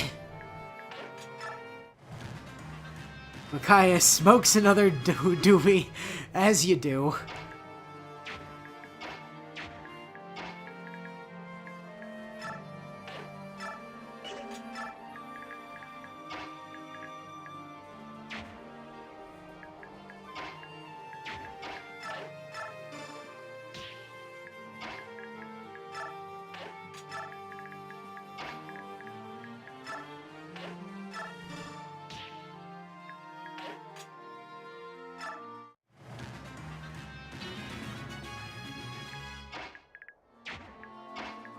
Okay, we've got the ability to range this guy. So you smack him for 11.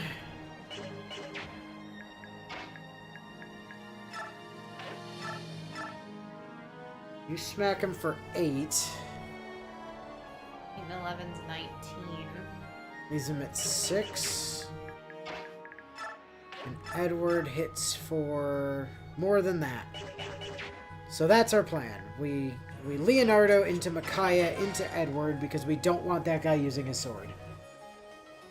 And getting the full steel sword is, I feel, more important than optimal experience in this situation. What fast little mice you are! How long do you plan on scurrying around in the back alleys? And hit. Thank you. And battle save.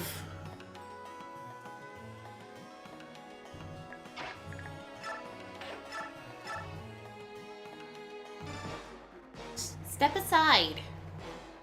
The girl we've been looking for. The lucky little escapee.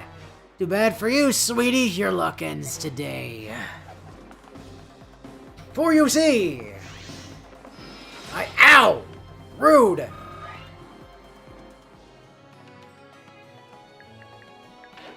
And a battle save.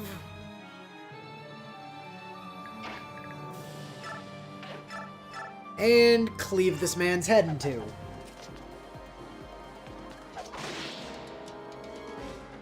Give me your sword. And also a level.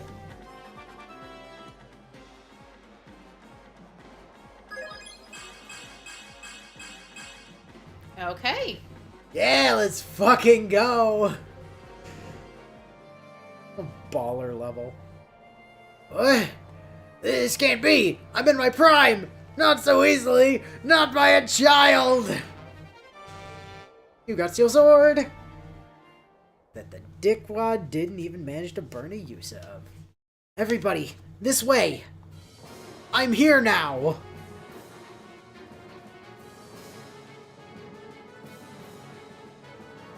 They're running to the center of town. After them.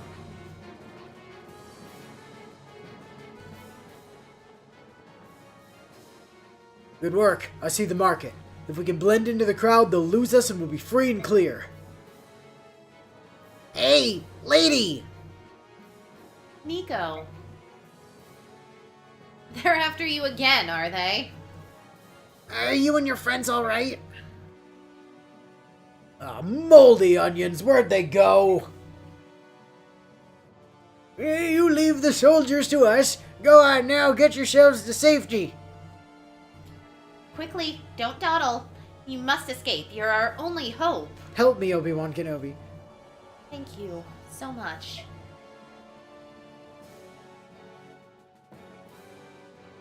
Wait, there they go. Catch them.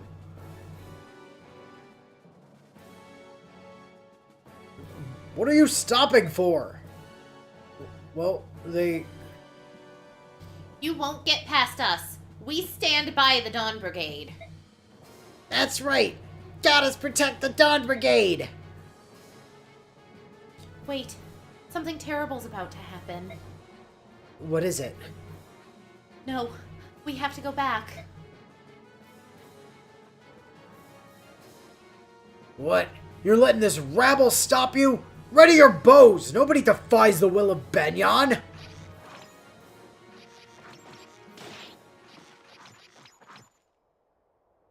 You literally shot a child in the back. No! How could you shoot a child? You vicious savages! I don't think I've seen someone go through this many relaxation herbs since Lady Rhea. How are you still standing after that? The herbs make me forget how gravity works for a while. Neat. So, the implication is that South has been soloing the army in order to secure a route for the others to escape through. Yeah, pretty much. Someone help him! Quickly! Please! This child is dying! He has an arrow lodged in his spine. Pay heed! This is what happens when you meddle in Benyon affairs of state. Remember it well. I didn't realize that the Benyon Empire's affairs of state included murdering children in the streets. Don't you point your fingers at us. We're just doing our job. If you're upset, blame it on the Dawn Brigade. They made this happen. It's the girl we're looking for. Call for reinforcements. Surround and arrest every last one of them. What's happening? What does she think she's doing? Hey, you! Step away from that dying child!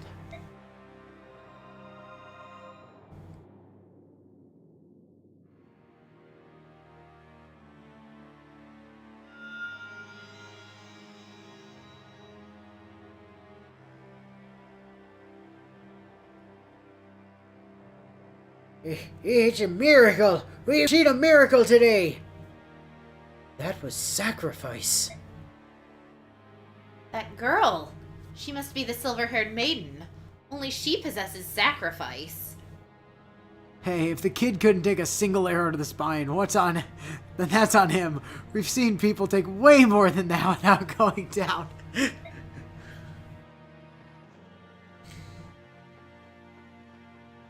Stop right there! After them! We can't let them get away!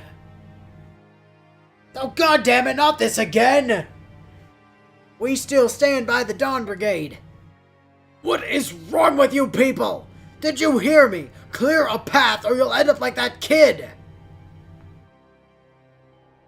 You sniveling idiots! Why are you just standing there? Give chase now! Yes, sir, we would like to, sir, but the townspeople are blocking our way, sir! Oh, I see. The townspeople are blocking your way. You dullards! Watch this. Stab, stab, stab! Clean out those dirty ears and listen to me. You are soldiers, and I am your commander. You will follow my orders promptly and without hesitation. Understand, you useless vermin? Now move! Micaiah is a paladin. She does have lay on hands. Unbelievable! If it's not one thing, it's another. Why am I always stuck leading the buffoons? Because Benyon? Well, because they didn't send Zelgius for some reason. True. Are you awake now? Thank goodness. Do you see? This is why I told you not to use sacrifice. Now, we sure showed them in Navasa, huh? I guess we can't go back there. Not for a while, anyway. I'm so fond of Navasa. It's where we all met. See, now this guy is a war criminal. Derogatory. It feels like my only real home. We will return someday. We will, Micaiah. I know you, and you have a way of getting what you want. Because you're always there to help me get it, so... Yeah, like that time I was gone for like a year, fighting Dayan. Yeah, how's that working out for you right now, South? Good. Great. I mean, what's the worst that could happen? Ah, yes. Chapter 2, The Dispossessed.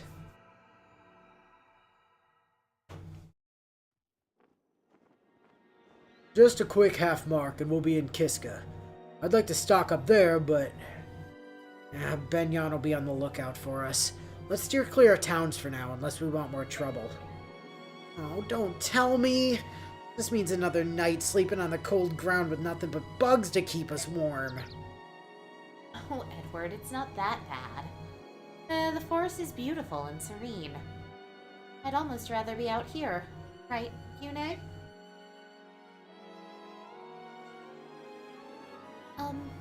Excuse me.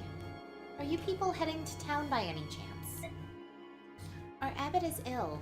He needs medicine, but Benyon's soldiers are hoarding all our provisions in the manor house. The Dawn Brigade is at your service. I'm sure we can help you and your abbot. Hey, isn't that Soth? What's he doing here? Wait, you know Soth? How is that even possible, Miz?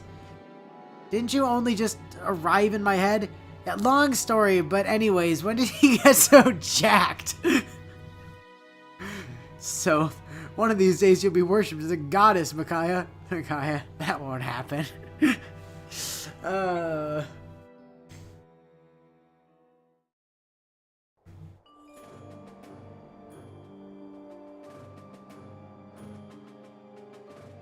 Soth, do you understand the layout of the manor? No, I was here years ago. As I remember, there's a large armory tucked deep inside the building. And if I understand correctly, Benyon's soldiers guard valuables they've stolen, from rare objects to necessary supplies in that armory. Medicine will be there too. Are you sure you don't mind? Of course not. Danger's part of our work. Leave everything to us. No, your abbot'll have his medicine. Oh, thank you so much. Good luck. I don't need no stinking luck. Watch the enemy move range tutorial. Yay! Hey, you! Welcome back! Let's cover movement range. It's just like checking on an ally. If you put the cursor on an enemy, you'll see his move and attack ranges. Press 2 while the cursor is still over the enemy. And then the enemy's attack range appears as a bunch of orange squares. This symbol also appears on top of an enemy whose range is being displayed. Movement and attack ranges usually vanish when you move the cursor, but you can keep them active if you want. See, if you move the cursor to another enemy by press 2, like so, the 2 attack ranges are now overlapped. And if you do the same thing to the enemy below, his range is also overlapped. Piling attack ranges on top of one another can be super handy. But, as you see, the ally unit is in a bad position and is about to suffer a direct enemy attack. That's no good. Use your new information and move him to an area where the enemies can't touch him. That's no good. And, you're missing the perfectly viable There's a bush perfectly option. good bush right there. Well, that's the gist of it. Hey, you! Welcome back. It's time for me to teach you about enemy movement. Is there really nothing better for you to use your time on, miss? Not at all. Now, did you know enemies can move? Oh, and you can use 1 anytime you want to hide an enemy's attack range. If you move the cursor over the enemy and press 1 once, see? It disappeared. And if you move the cursor to an empty square and hit 1 once, see? You can hide all of the visible attack ranges. That's the end of the tutorial on enemy movement and attack range. Moving allies out of harm's way is fun and important too. Arm yourself with knowledge. Some maps feature ledges you can climb up or down. Try to use them to your advantage. Fucking losers. Alright, so... We have Laura now. we have Laura now. This is Laura. She's level 1. She has healing. She can be very good as a saint. The thing is, she's also very important because she means that Micaiah can now just spam sacrifice with impunity. Yep. Which is really the important thing here. Now then, that said.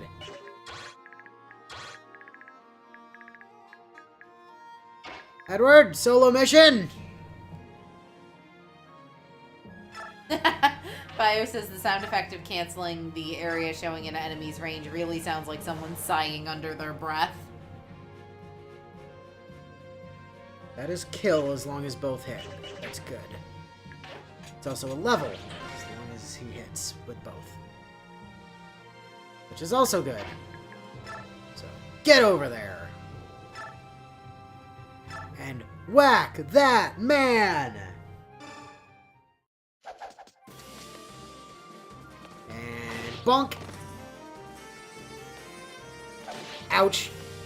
And bonk. Good bonking. Now good level. Yeah, we'll take it. Seth eventually turns up. He This does. is the first map he's usable, right? Yep. I then believe he it's going to spawns be in, next like, the turn. upper He's going corner. to show up right here. Yeah. Yeah, this is also Soth's first map very shortly. Micaiah, can you not quite? That's what I thought. Nolan, give me a solid. Come over here. No axe, thank you.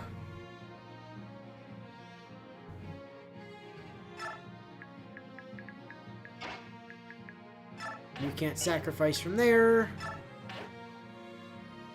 So I'm gonna have you just chill there. Leo, can you can get up a ledge. So we are going to send you up there.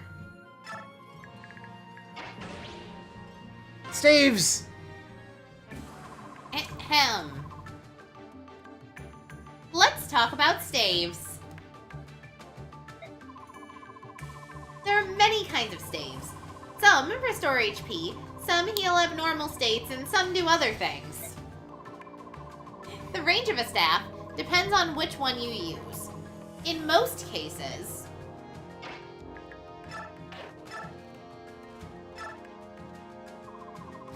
you can use one only if you move next to a unit. But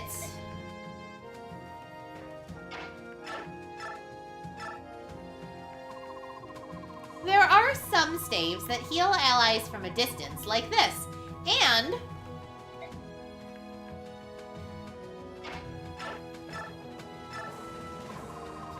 there are also staves that you can use against a far-off enemy. But they'll never work. Pretty much.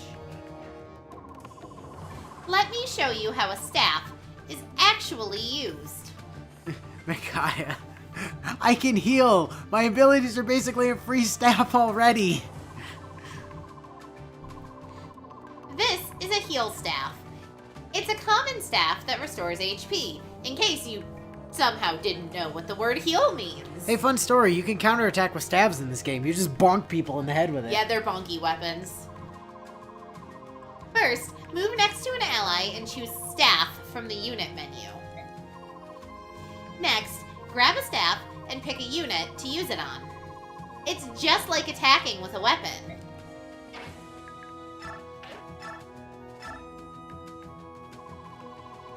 You can see how much HP will be restored.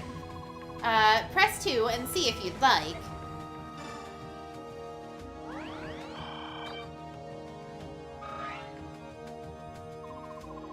See? His HP has been restored. Aren't you nice? As you can see, your XP goes up after using a staff. Hey, what's your face? Want to know a good battle tactic? Oh, my name is Micaiah. See, that wasn't hard, was it, Mick? Now, tell that guy to put his axe away and go take one to the face.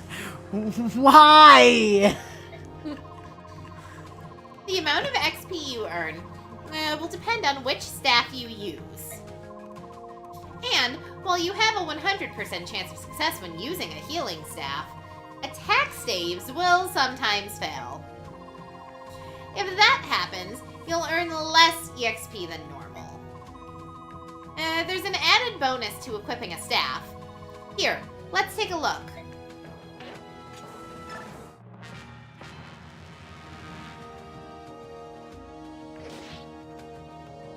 Bonk. Bonk! If you're attacked, you can counterattack with a staff. But there's more.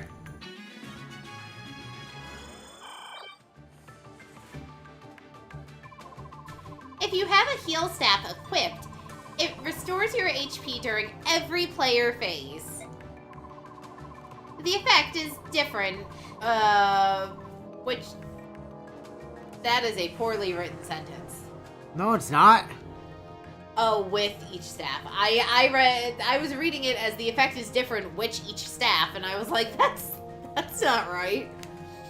The effect is different with each staff, so give everyone a try.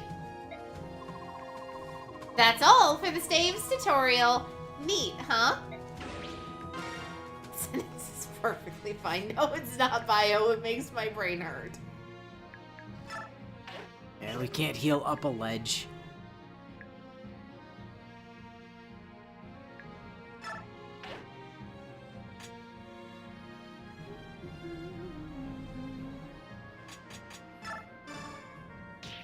Push.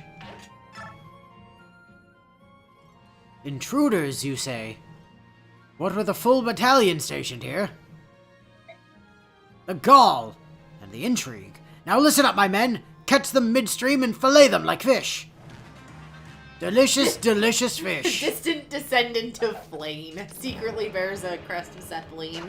You missed. And you are deceased? No, you were fast enough to not get doubled. More sword level. Way. Ow. Dude.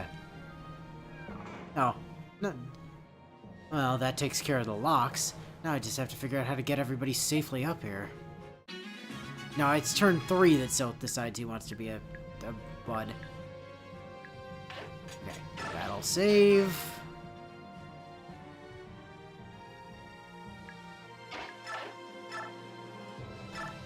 Should have done that after Laura, to be fair.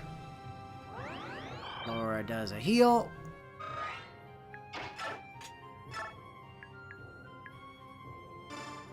Nolan yeets Laura out of the way.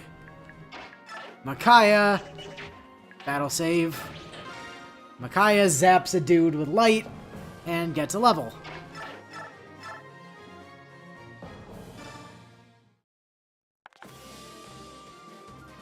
Not what I thought you were gonna do there. So what I thought you were gonna do there was let Leo and Edward kind of take care of the other part of the map and just have Nolan block that gap, taking face punchy damage, and have Micaiah sacrifice every turn and Laura heal. No, that's what this choke point is for. That's my choke point for that on this map. I do that. I just sit here forever. It's a good time. Speaking of, watch the terrain level differences tutorial. Micaiah, why did you think my standing here without my weapon was a good idea? She wouldn't stop talking until I did, Nolan. I'm very sorry. She? Who is she? See, I feel like, though, that most of the Dawn Brigade would just assume that if Micaiah is referencing an ambiguous she, that it's probably just Yune she's talking about.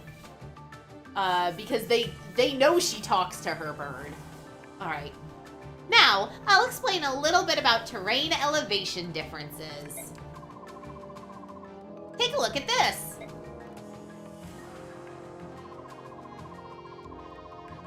There are columns ahead that are one space higher than the ground the units are standing on. A unit might fit between the columns, but there are no steps leading up to the columns. What do we do? Do you see that the movement range goes up a space? Note that you can move over the green space, but you can't wait on it. Let's try moving a unit.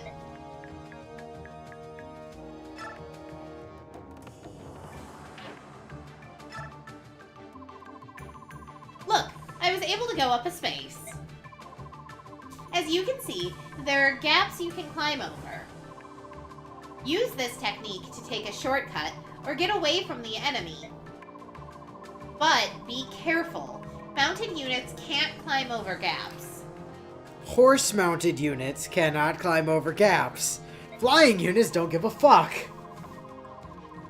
There are no mounted units on the map now, but you do well to remember that. Other units can climb over any gap with relative ease. Micaiah, I had a vision that it was important, Nolan. Nolan, okay, that sounds legit. One more thing. There is a movement cost associated with moving across a gap. We'll save that topic for another time. You can also use terrain to your advantage in battle. Here, I'll show you. When you attack with an archer,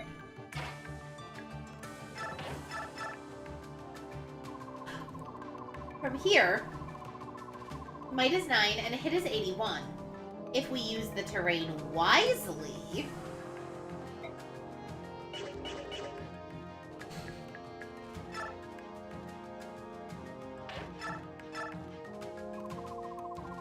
my might jumps from 9 to 11, and the hit rate rises from 81 to 100. That's way better than before. I'll go ahead and attack from here.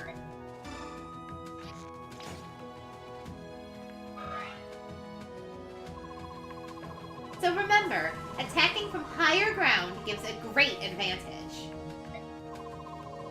On the other hand, your might and hit will go down if you try to attack a unit on a higher elevation. That's all for my tutorial on terrain level differences. Yeah, terrain level is basically just straight up busted. Like, this guy has a javelin, so he can technically attack up that ledge, but... Fun story. He's got a 1 in 4 of actually connecting. Yeah.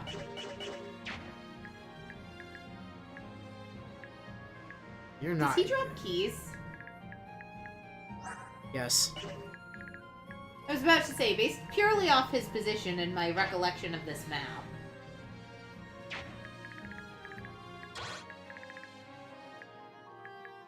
I do not remember if this guy is gonna come down and be a pain in the butt. I think he does? I don't know. Gonna save. It and we're might gonna be find out. a difficulty level thing too. Where in some difficulties he does and some he doesn't.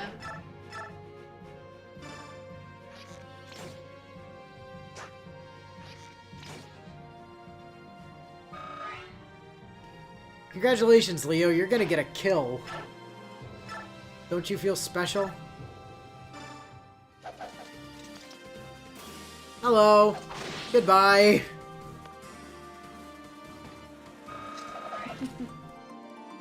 There is a movement cost to climbing up ledges like this. But I'll tell you about that later. But wouldn't it be more efficient to tell me now? I get paid by the lesson, so no. Paid? And end. Yeah, come and get me. Or don't. Goodbye.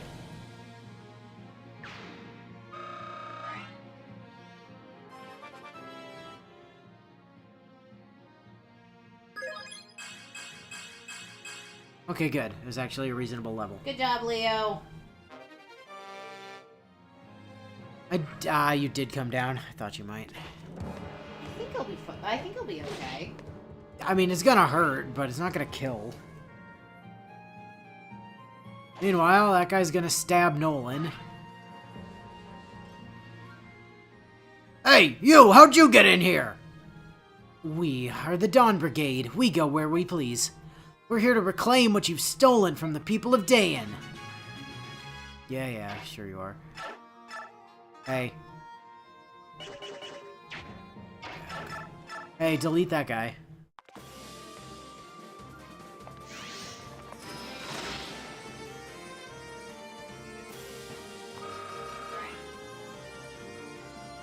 Leo did manage to do Anne thing. As you do.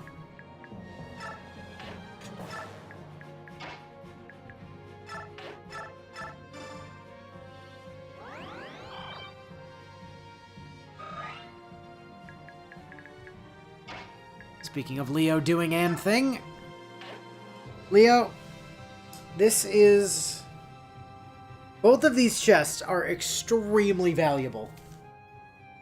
Do you remember what's in them off the top of your head? Because I do. Not off the top of my head, no. Which one do you want to open first? Bottom one? Alright. This one has a certain orbital doom laser. Da-na-na-na-na, Fanny! Watch the trading items tutorial? Yeah, sure. One of the best parts of working in a team is sharing stuff. So, you'll need to know how to trade items.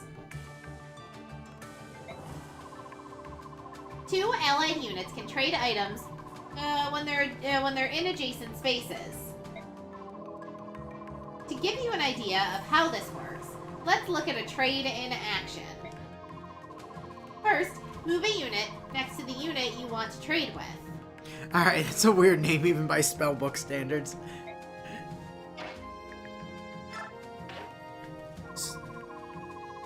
Now, take a look at the command menu that appeared. So, remember how Ike had that royal sword for like a long time that, I mean, we never actually broke, but was effective against knights and cavalry? This is that, but a light tome instead. See the trade command? Move the cursor over it and press 2. Next, pick the unit to trade items with. He did 3 things. 1, shot a man twice. 2, hit a man a 3rd time. 3, got hit. There are 2 adjacent units here. Let's exchange with the one on the right. Move the cursor over the right unit and press 2. Now watch what happens. Both units' items appear. give the left unit's vulnerary to the unit on the right. Move the cursor over the vulnerary and press 2. See how the cursor is hovering over a blank space in the right-hand unit's item list? Press 2 here, and you'll move the vulnerary from the unit on the left to the unit on the right. And because knights and cavalry have low res, Micaiah is liable to one-shot them. Also, Fanny is ridiculously low weight. It has the same weight as a basic light tome, meaning it literally weighs 1. Like, it's like 8 might, which is nuts for this early in the game. Here, I'll show you. You've now traded items. What's that you say? That was just giving an item as opposed to a real trade. Relax, you can swap items by moving the cursor that you placed over the blank space to an item. The Fanny bomb is powerful, yeah. Voila! The items are swapped. Alright, Mick. Time to teach you about trading items. Miss, why are you trying to teach me this now? Because that bow guy just picked up a weird light tome, and I know all about light magic. You can trade both weapons and items. What's more, you can keep moving even after trading items. Okay, that's not true. You can't keep moving. Your turn's just not over. And that's it for the trading tutorial. Oh, yeah, one more thing. Keep in mind that you can only carry 7 weapons and items at a time.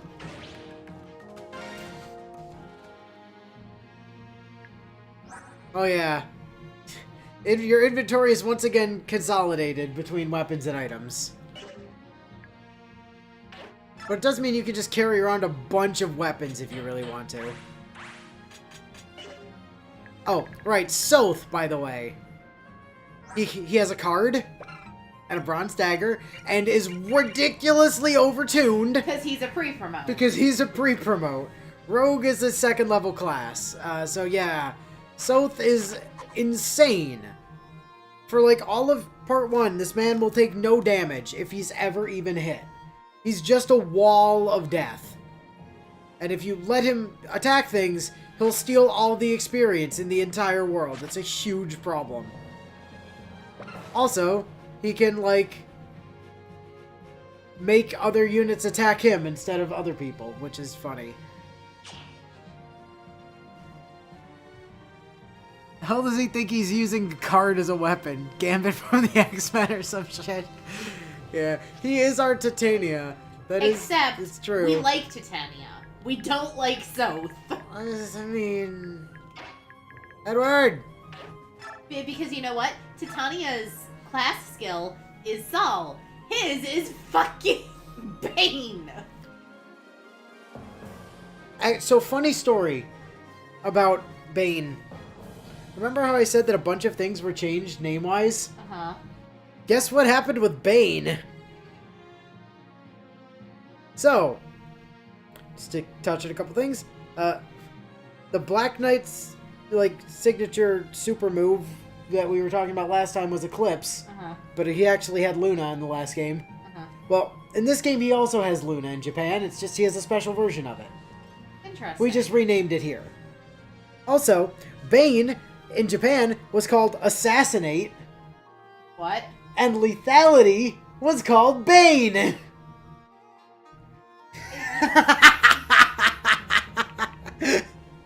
They do know what it means to assassinate something in Japan, right? They do know assassinations mean the target dies. Also, like, pretty much all of the skill names got changed. Like, Sacrifice was called Healing Hand. I can understand that. I honestly probably would have preferred it. Yeah, it's pretty great. Oh, right. Also, Nolan's Japanese name was Noise. Okay. It's pretty nice. Aw, nice. He just becomes weirdly Australian. Nice! Anyway. Bio also says this tryhard does not look like this game's mom character. No, because this game's mom character is Micaiah. Micaiah is 100% the group mom. Oh, please have a good level. Thank you. I wasn't paying attention to your experience. Forgot to, like, factor in you being able to do shit. What? What, There's not a problem here. Okay, I was looking. I swapped their HP bars in my brain. Oh, there is no problem here. Hey, you guys. I am still in post-migraine brain land, which means that my Brian isn't working properly. Fucking coward! Plink.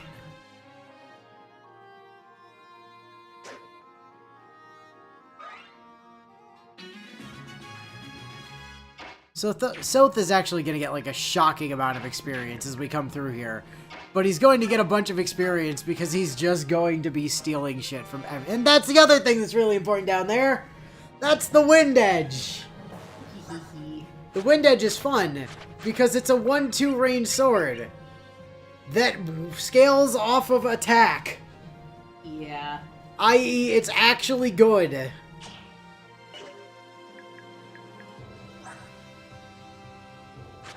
So, you know, good news for us, mostly.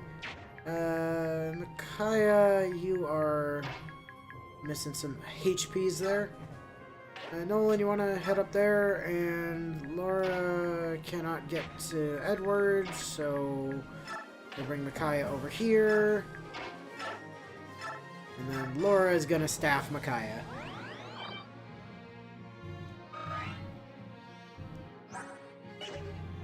Meanwhile, Soth is going to continue to stand there.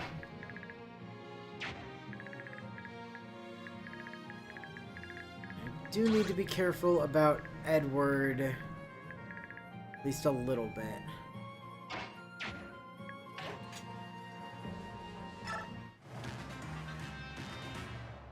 Oh, yeah, that guy's gonna go stab Soth.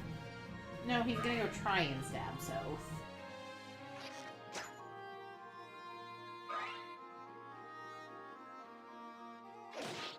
Oh man, Soth got hit. What a shame. Sir, there are burglars on the loose. Several young men and women have broken into the manor house. Did you say women? What color's their hair? Well, there are two girls. One has bizarre silver-colored hair, and the other, a silver-haired maiden. Very well, I want all soldiers on hand. Capture the girl alive. Do what you will with the others. But bring me that girl, understand? Sir, yes, sir. Yeah, have fun with that.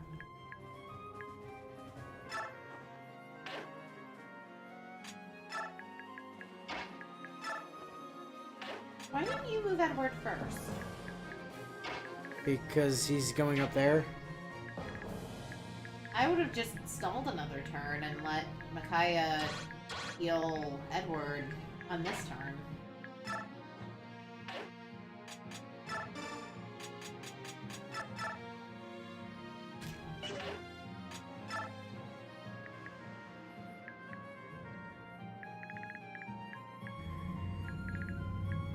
It's not like we're worried about a turn limit.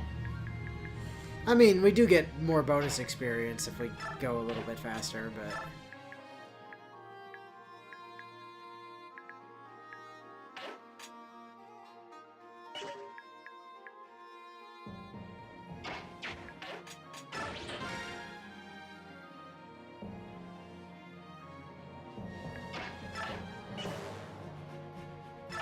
So Bio says, with how much of a fuss you made when I told you to send that other guy out with no weapon, I'm surprised you did that with so easily. Oh, it was South's idea, actually. Probably my bad.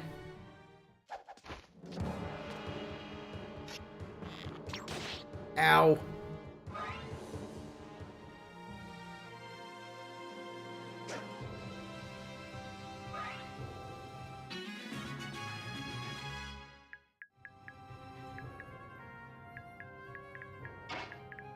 Hey, out of curiosity, you can't just, like, nuke that man out of existence? No. No. She probably could with Donnie.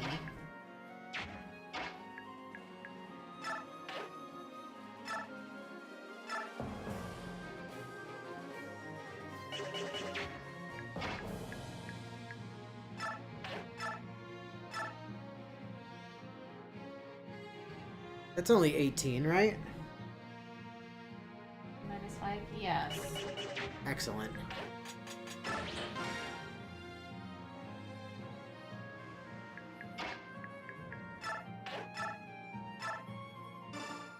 Nolan goes bonk!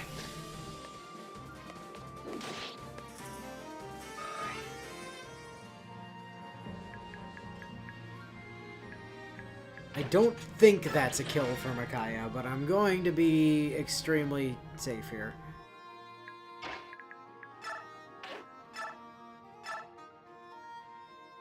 Or, I don't think it's a level, is what I meant. It's definitely a kill.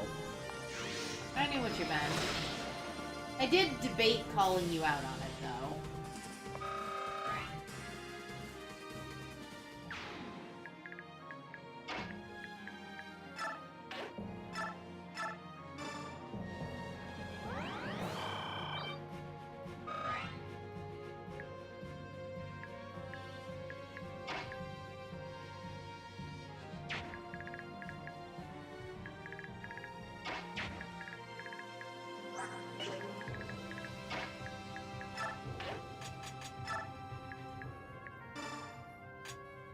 Yeah. Might 3. Might 8.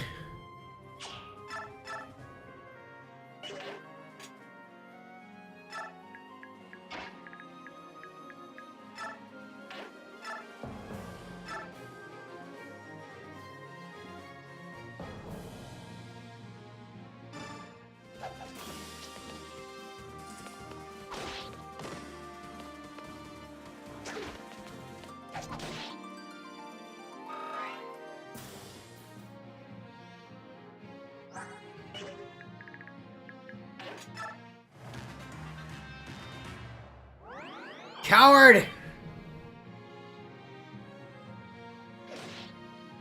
Bonk.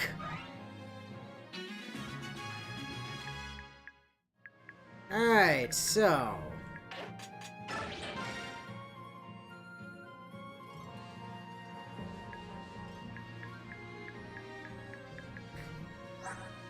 Oh.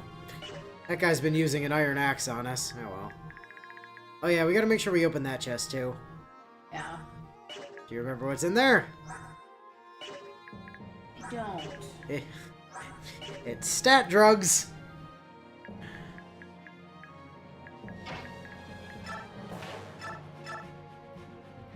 So 13. 18. Wait, that's not double, right? No. So close.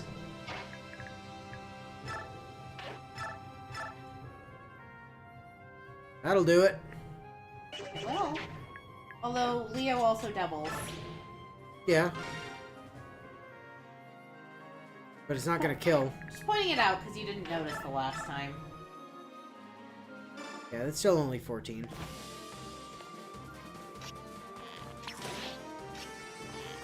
Yeah, but with how quick you flip through those menus, I hadn't had time to look at damage. I start, precisely because I know you start at the top of those menus, I start at the bottom. So I look at the speed difference and the crit chance before I look at the actual damage.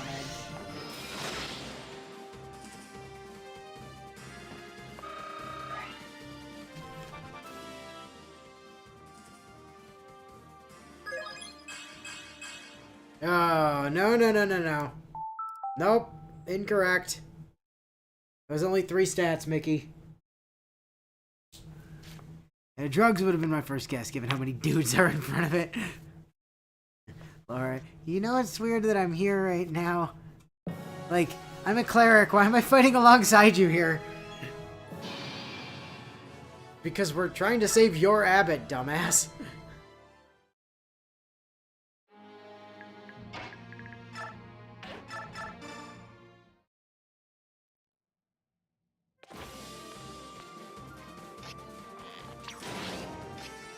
Oh, good cancel proc. Good double cancel proc. Well, Man, I love unnecessary cancel procs.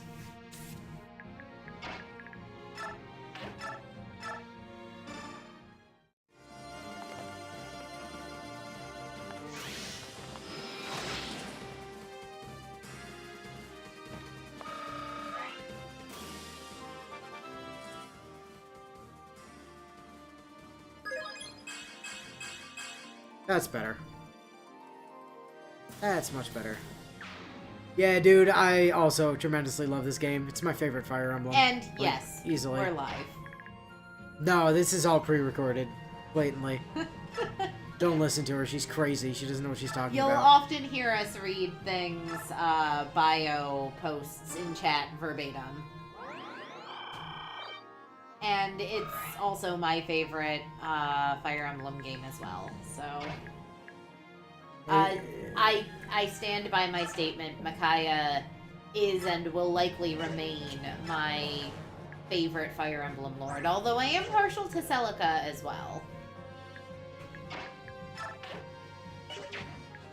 And because she plays so similarly to Celica, I'm fond of Celine. And Engage as well. But Well, this guy's gonna be in for a bad time. Laura, I know, but why am I here specifically and not, like, just outside this place? Because we're trying to save your abbot, dumbass. You're helping. And because we noticed you have a heal staff. Congratulations, you're part of the army now. Free Iron Axe. Or to use the term that might seem more familiar to our stream audience, get in the class. Who's my favorite character? Genuinely, Micaiah is probably my favorite Fire Emblem character in general. But if we're excluding the lords, because I do feel like they tend to take over in games in terms of fandom, in this game, my favorite not lord is Har. Or Nephany. One of the two. Har isn't a lord. Yeah, like I said, my favorite not lord. Right, and I was saying, Har isn't a lord. Yeah, so Right. I said my choices would be Har and Nephany. Yeah, and I said Har isn't a lord. I mean, you're welcome to keep repeating what you said, and I'll keep repeating what I said. Ad infinitum.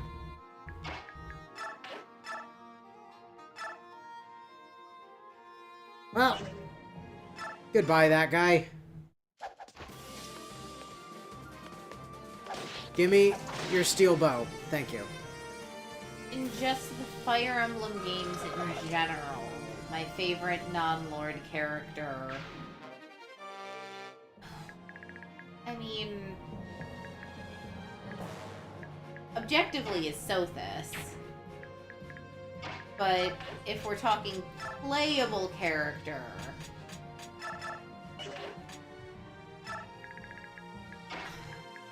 I don't know, like, I... probably either Leanne or Lysithea, ironically. Oh, not even unironically. Bold move. Hey, you don't drop your javelin, do you? No. Okay. Not that we have anybody that can use javelins yet, but, you know.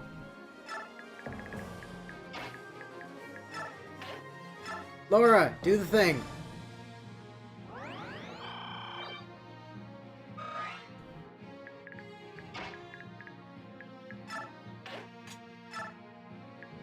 So, I will say, typically, when I play this, I literally sit here and break Laura's heal staff on this map.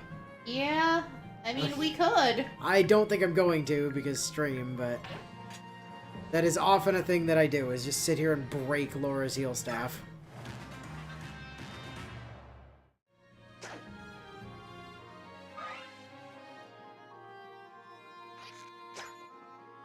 That's right. Line up.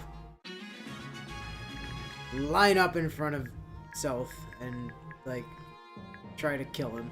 Who do you think is the best character throughout the whole game? I mean, legit, in terms of Legitimately- gameplay, it's Ike. Because Ike is ridiculous, as usual. Yeah, if you're talking in terms of, like, overall power, Ike. Again, if you're talking which character in the game narratively I like the most, Micaiah. I mean, do I poke fun at her being Mickey Sue? Absolutely. But I do adore her. Mist is also a really solid character, narratively speaking.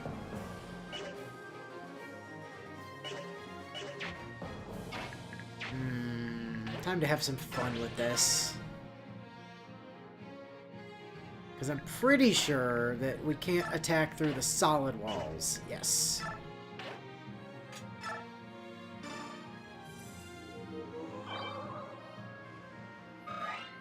Health. Get some healing. Put Micaiah in range for Javelin Boy to attack into her.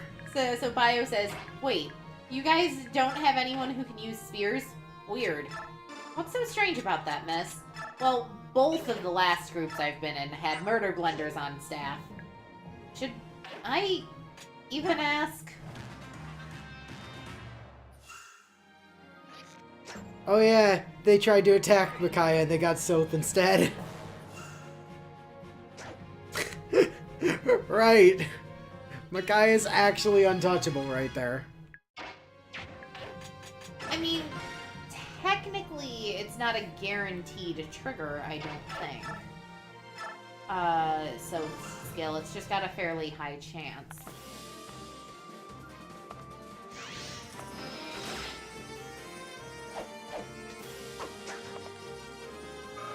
And casual backstep.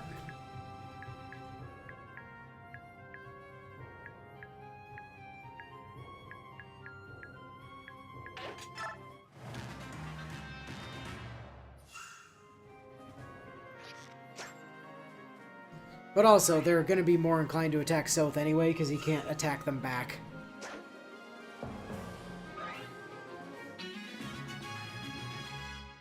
Also, yeah, that wasn't actually skill triggering, that was just their support triggering. Yeah. Because they do have a support, like, immediately.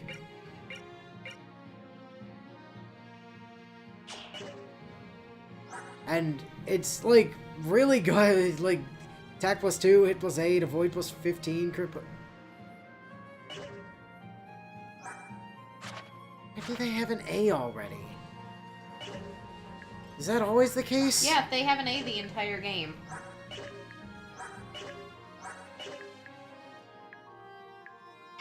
That seems legit.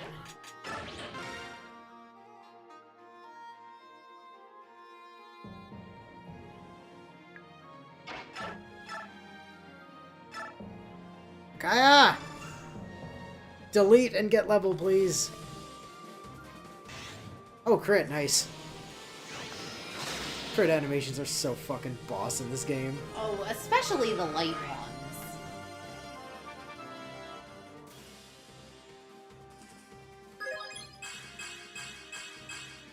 Good level. Great level. Didn't get speed again. Well, Oh, Micaiah, your speed growth is such trash. Bingo, how you doing? You're getting pretty close to speed cap, Edward. It's not unusual for you, to be fair.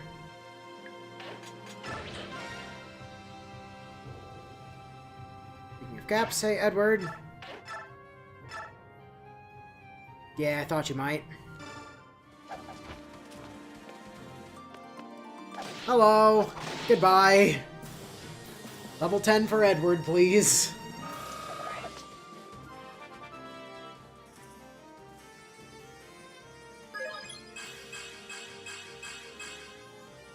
My boy! My boy is a murder blender. It's great. Soth, would you mind terribly just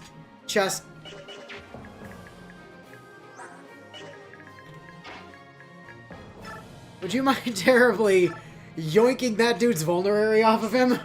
Mine!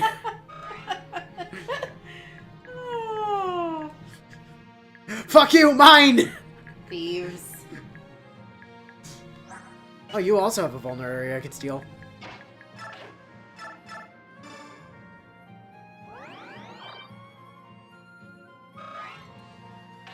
Well, anyway. Is this a route or is this a defeat the boss? I think it's a defeat the boss. Don't move a finger, thief, or I'll skewer you with my lance and serve you for lunch. Oh, Ha! Yoink! Oh, thank you for walking right next to me, buddy. That makes my life so much easier. Wait, you can break their support? As you break the support, they'll always have an A support, and thus always have a paired ending. You can break supports? I don't know. Hey, look, this guy also has a vulnerary. Zed. Yoink! Zed, I need this information on support breaking.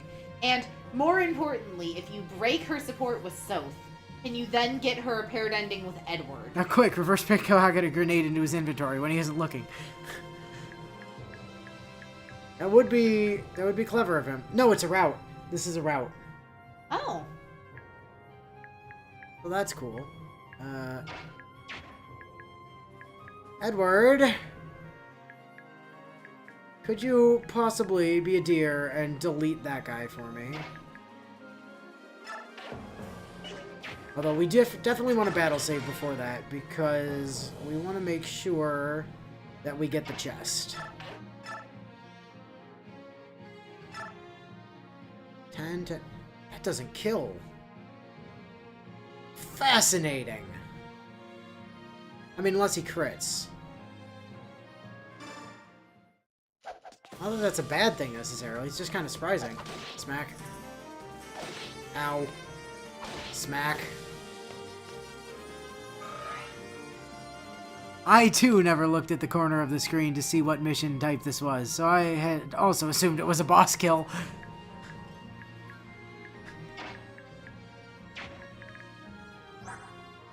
Nine, 10. Well, at least if this guy attacks Micaiah, she doesn't double him, so...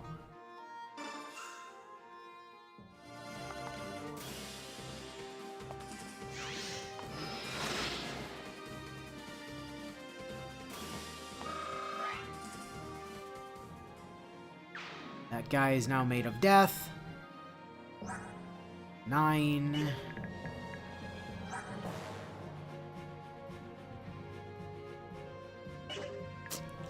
Laura, on the other hand, he doubles. I feel like he's not going to move, but...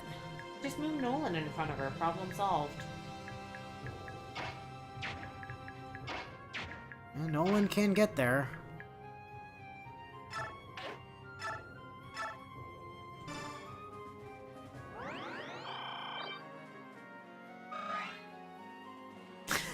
Man, you gotta love healer experience. Yep. No Nolan, no weapon. You are here to be a body blocker for Laura. And that is all you are here for.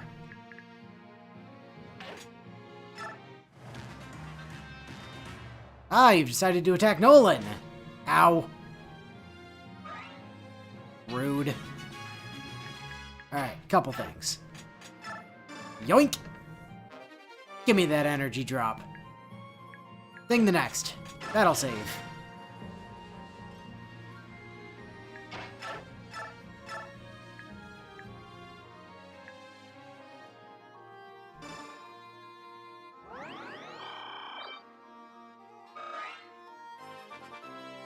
Bio every fucking time with these damned stave users. Yep. Yep. It's the law of Fire Emblem, Bio. It is an immutable law of this world.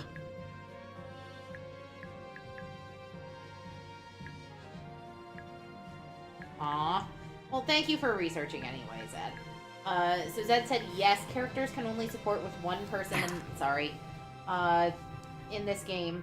So if you try to support Micaiah with anyone else, she loses her support with Soth, and she doesn't have a paired ending with Edward, Zed doesn't think. Her only 2 paired endings are with Soth and Peleus. Ah yes, Mr. Pelican.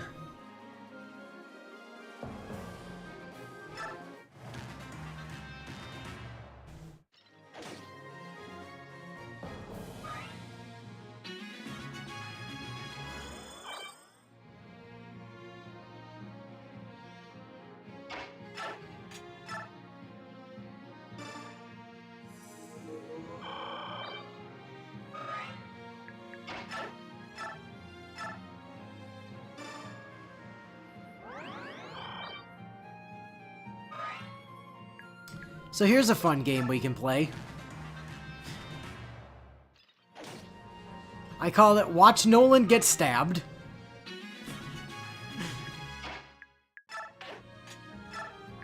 Watch Micaiah use sacrifice to fix the problem. I mean, honestly, we can do this for at least a few turns, because we only have 15 minutes left of stream for the week anyway. What turn are we on? Oh yeah, we're already over the turn bonus for, like, bonus experience, so at this point, you might as fucking well. So then, she heals Nolan with sacrifice.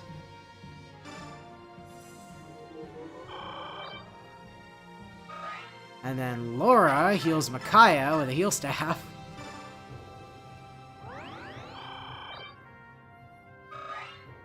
And then we end the turn. We're on just the basic one. Which is, again, difficulty in this game is sort of scuffed. Because the difficulties are all lying to you. Like, easy is normal, normal is hard, and hard is fuck you maniac. So, are we actually able to be... So, we're playing in a New Game Plus, technically, right? Yeah, and? That means Peleus is actually recruitable, Correct. right? Yep. So, theoretically, we could break Micaiah's bond with Soph to bond her with him. If theoretically, the problem is you have him for, like, 7 chapters. Total. Yeah, I was about to say, he's another one of those really limited use characters, right? Yes. Like, extremely.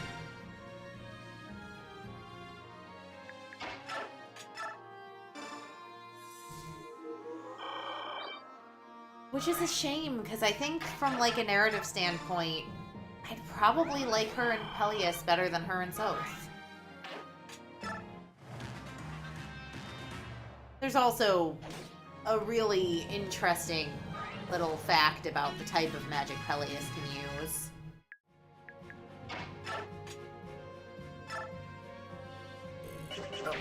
Save. Gotta make sure we can fix level ups. So yeah, basic is, yeah, easy is normal. So we're on normal. Which is easy, technically. In the North American one, anyway. Yeah. Which is what we played Path of Radiance on. Usually I play on at least hard in most Fire Emblems, but... The Teleus Saga is brutal. Well, yes, but also... This is the difficulty that I first played this game on, and I just love playing the game on this difficulty specifically. Like, Radiant Dawn and Path of Radiance are the exceptions to my normal Fire Emblem rule.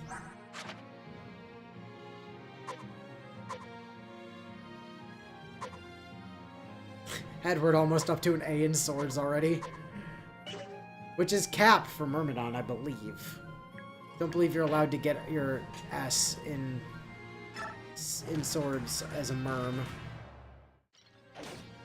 That sounds correct. Nolan just sitting here taking stabs to the face repeatedly. Hey, how's your lance doing, bud? So we are kind of limited by the amount of that guy's lance, although Laura's heal staff will break before his lance does.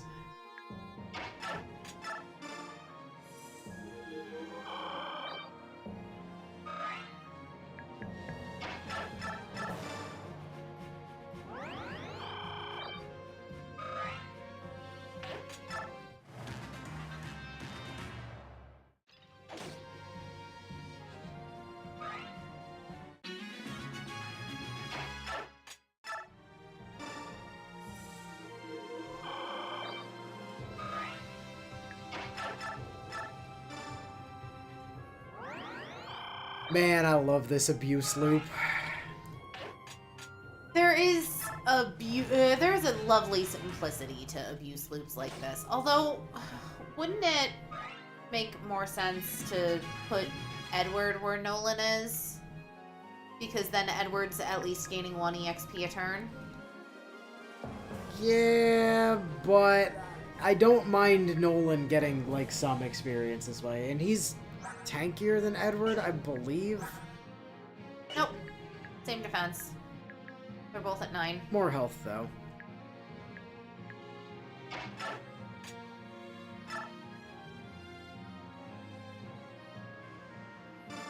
Let's see. I suppose it doesn't much matter either way, right? Like, I could just as easily unequip Edward's weapon. So, Zed says, other paired endings include Ike Soren, Ike Ranulph, Jeffrey Alencia, Lucia Bastion, Mist Boyd, Nisala Leanne, Jill Har, and Makalov Astrid. Yeah, he's still just attacking Nolan. I think it's because he has a higher chance to hit Nolan because Nolan's speed is lower than Edward's, so Fair. he just defaults to punch Nolan. Because, like, of the 3 people he could hit without being counterattack, Nolan is the most likely for him to land that hit on. Well, he also doesn't move, so it's not exactly like he's going to move to hit Edward.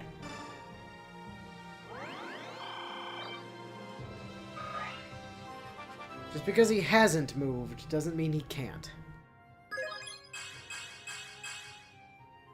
Those 4.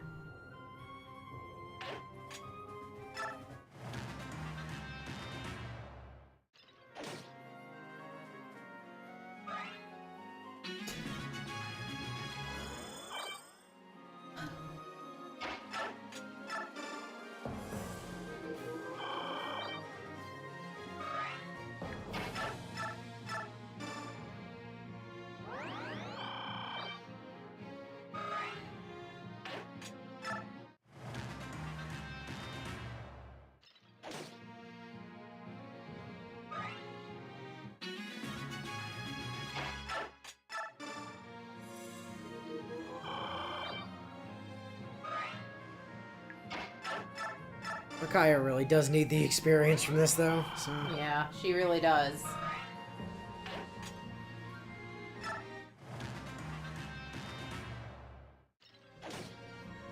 Boy, every Fire Emblem game we manage to find war crimes, don't we? And thus Laura's road to being the Rexora user continues ever onward. No. No. No, that's Micaiah.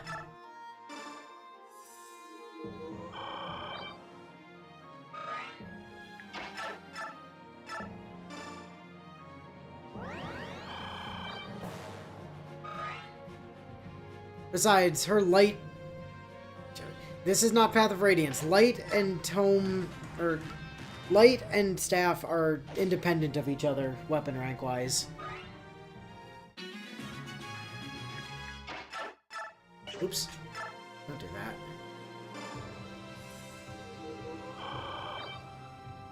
This seems very inefficient. Well, it is. It is inefficient, but shut up.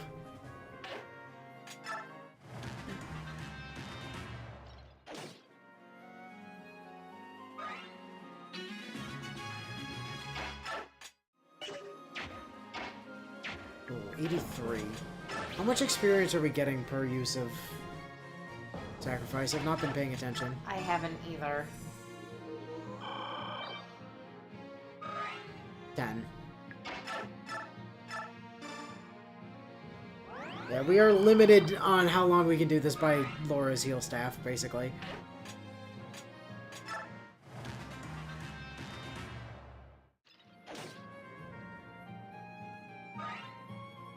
That said, Micaiah is about to get another level up, so that's fun.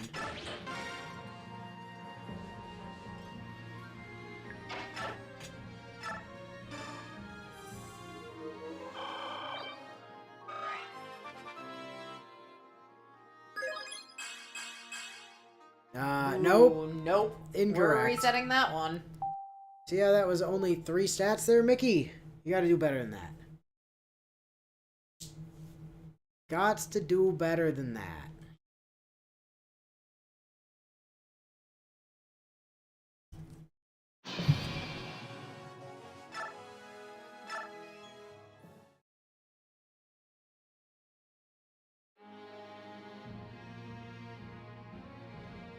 Oh, I mean, I like Laura when she goes to endgame too, but that is not this run.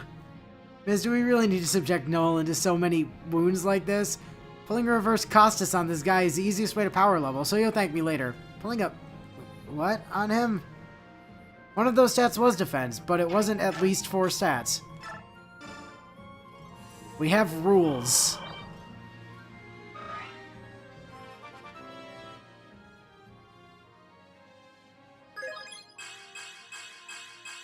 See, that's better. Also, she got speed. And boy, does she need speed. This girl is very speed screwed.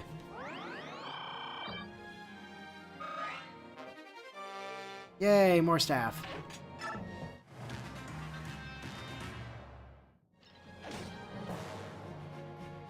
As Nolan once again gets stabbed in the face.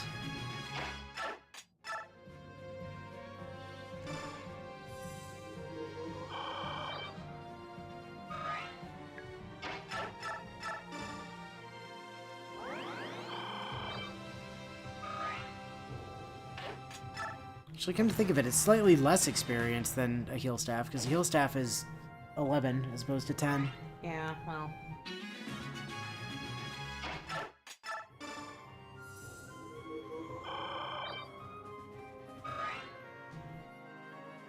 Why can't Laura or Micaiah just get a Blessed Purge Dome? Because reasons.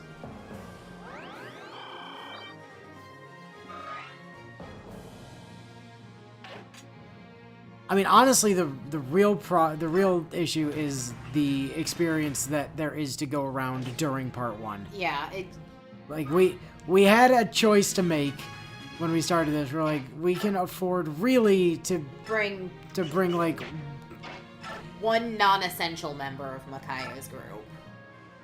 technically 2. Because you're forgetting about another unit that shows up in Micaiah's chapter as well. Oh, well, yeah. Technically 2, but Technically 2. But if I'm not mistaken, because doesn't that unit show up like in the next chapter? And I don't think so. I think it's chapter 3. yeah, we're in chapter 2 right now. No, chapter 3 of the story. Like part 3. And I think we're thinking of different characters. Because the next map... Don't we get... So yeah, the person you're talking about, yeah, they do show up next map. But... Like, yes. But... What did Laura get on level up, you guys? Willow distracted me and I wasn't paying attention. She got HP... She got 4 things. Okay, cool. The lag on my phone was enough that I at least saw that. And Edward is essential, so Laura is the non-essential one. Yeah, basically not. Or basically that, right? Like, I've done a lot of really dumb. Oh my God, Nolan dodged. No, the loop is okay. Time to kill him. The loop is broken. Nolan dodged. I mean, there's also only 2 minutes left on stream.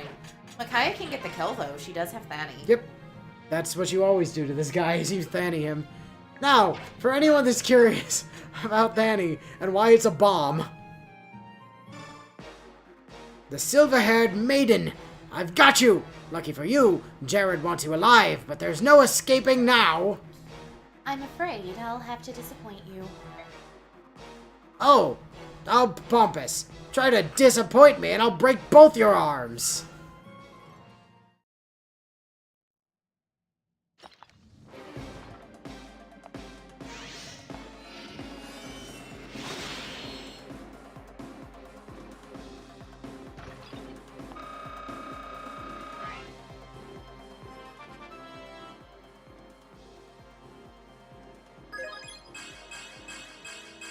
There we go. Okay. More speed even. And luck. Luck's nice. With this many, we can't hold them back. Call for reinforcements. Over here casting Grand Cross on the bastard. Yeah, you know, as you do. Level up. At last, glory be. The abbot will have his medicine. Wait for me here. I'll return soon.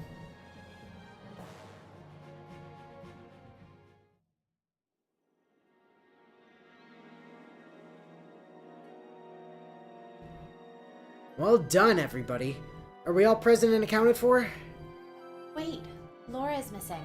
She was just with me. She's not part of our group. She's just some girl we ran into in the forest.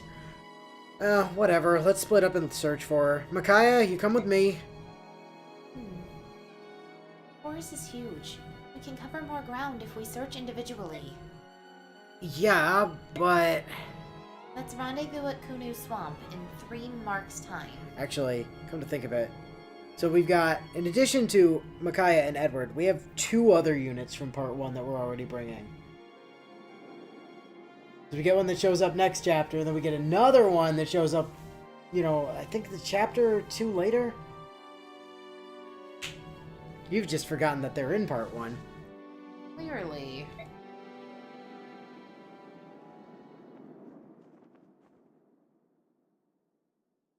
Somebody's nearby.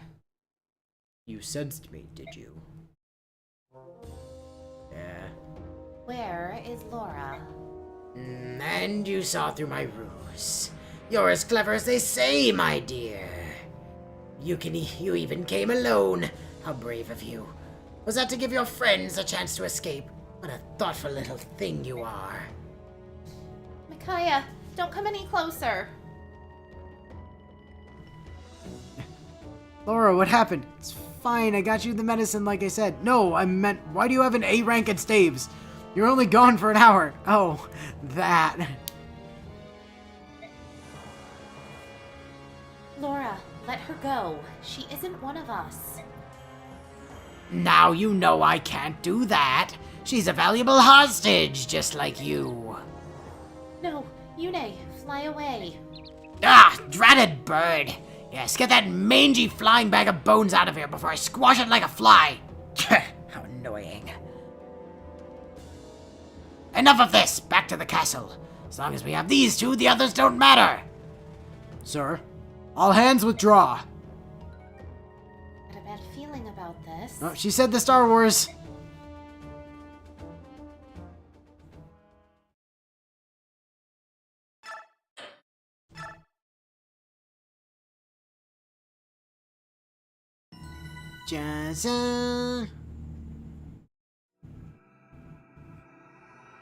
Chapter 3. A faint light. Should have just cast Grand Cross on him and been done with it. Well, he's not an armor man. He's a lance man. He's a Nephany. Hope the others escaped. I'm sure they're safe and secure. Just as I'm sure the abbot got his medicine. I believe in them. Oh, if it isn't Amy. Pardon me. Excuse me, not to pry. But did you know you're bleeding? You've got some blood on your sleeve there. Oh, wait, no. Yes, okay. We do get a character in the next map, and then another one later. It's just not the character I was thinking of, because I misread the map. No, I'm fairly certain I know who we're getting. Oh, you're right. I've been so distracted I didn't even notice. Unfortunately, there are no vulneraries to heal you in this rat hole. Here, try wrapping this cloth around your wounds. Thank you very much. I don't believe we've met. I'm Micaiah. I'm Amy. I've been a lucky guest in this dungeon for quite some time.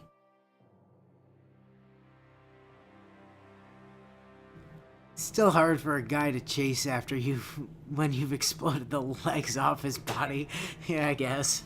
On behalf of myself and my snoozing friend over there, Ileana, it's very nice to meet you, Micaiah. The hell? What's that lady who hit on Ike all the time doing here? You know her, miss? Unfortunately. Hey, look who it is. I know it's my girl! Why are you 2 in here? I wish I knew.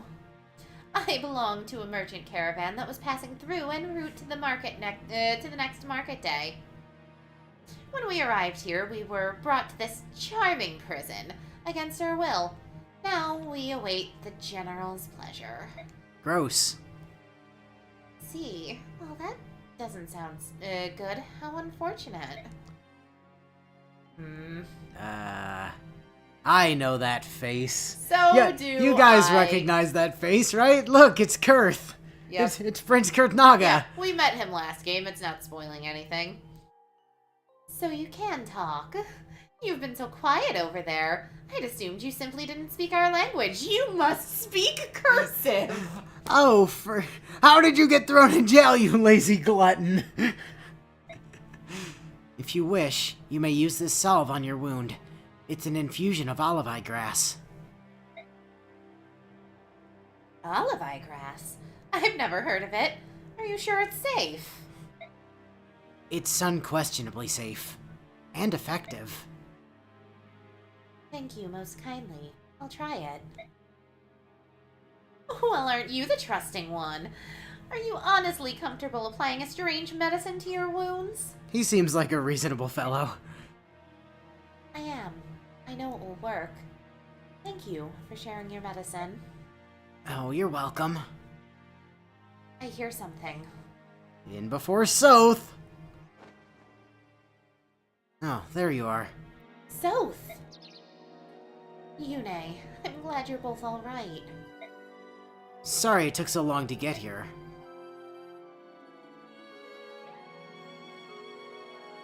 Amy? I think she might just be staring. Well, hello. I remember you. You've certainly grown up to be easy on the eyes. I believe I might be a little smitten. Ileana's here too? How did she get herself in jail? Is there anyone here that you don't know, miss? No, apparently. You two know each other. Somewhat. We crossed paths during the war. Anyway, let's get out of here before the guards come. I'll open the door and then we'll find a way out. Never mind Ileana in the back, who you also know. I'd like to get out of here too. Like Amy, I have no idea why I've been imprisoned. May I join you? By all means. Oh, I thank you much. My name is Kurth. Naga. Well then, Kurth. After you. Dun dun dun dun. This is an escape map. It's gonna teach us about escape maps. So, this way. Nolan, Edward, Leonardo. It's so good to see you all. How did you manage to sneak in this far without my help? Oddly, one of the soldiers let us in the back way. Oh yeah, we get him this chapter too. Yes, we do! A Benyon soldier. Yeah, he said, if you're here to save Laura, follow me. How strange. Why would a Benyon soldier mention me? So, what about Ileana? Aren't you saving her as well? No, Amy, she still owes me for all of my lunches that she stole. The prisoners are escaping.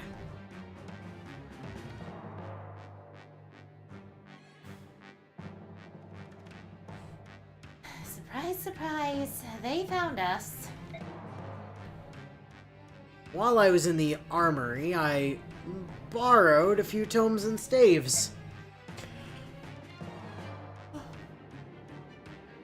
Perfect. Now I can fight too. If you'll lend me that tome, I can fight as well. With all due respect, I'm certainly no fighter, and neither is the boy. We'll not tightrope. We'll tiptoe around you and stay out of harm's way. Good luck, everyone. I am sorry to impose upon you. Please be careful. Ileana, I don't even trust you to know how to use a tome at this point.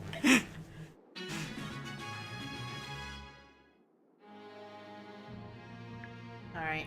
So, quickly, she comes with Thunder and El Thunder, and she's level 12 and is like immediately our highest level person that's not named Soth.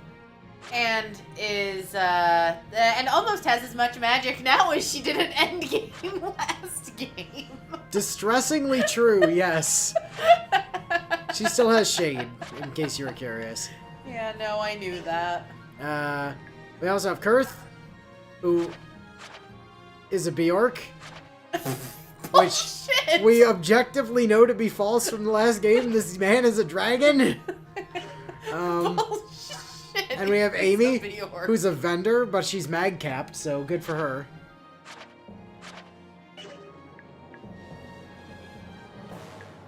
And other than that, it's an escape map, and this guy is blocking the escape point. And he has a discipline scroll. Way! Which we have to steal from him because he doesn't drop it. Oh, yeah. Also, he has a wind edge. So that's annoying, but whatever. And there's 2 men over here for Micaiah to completely murder. And the heel hedges begin! Heel hedges everywhere. Heel It's hedges! James' favorite thing. Anyway, that is a next time situation because we are even a little bit over, but we do have access to Ileana back, so that's fun. By the way, Ileana gets additional use out of being a lightning mage this time because unlike in Path of Radiance, where dragon riders are considered horses or flying Pegasi, in this game they're considered dragons, so you zap them with electromagicity. Yeah, I mean, does she end up swapping armies mid-game? Am I remembering that correctly? Ileana ends up basically everywhere, I think. She just kind of 'cause she goes travels to with every. Amy. She just kind of goes to everybody. But yes, she is a way that we are able to transfer some stuff over to the Grail Mercs when they come back in. I believe the same is true of Zahark. Eventually, yes. So there are ways that we can transfer things to Ike's team, which is useful in its way.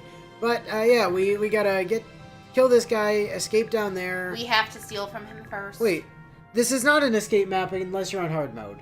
This is a defeat boss if you're not on hard mode. Again, we still have to steal the Yes.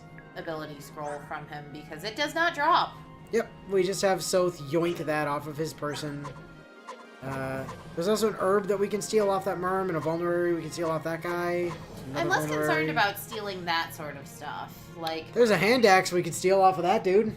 yeah, like that would be useful to steal, That guy's got a door key. but that drops. It does drop. But, yeah, like I said, next time problems. So, until next time. We'll catch you later.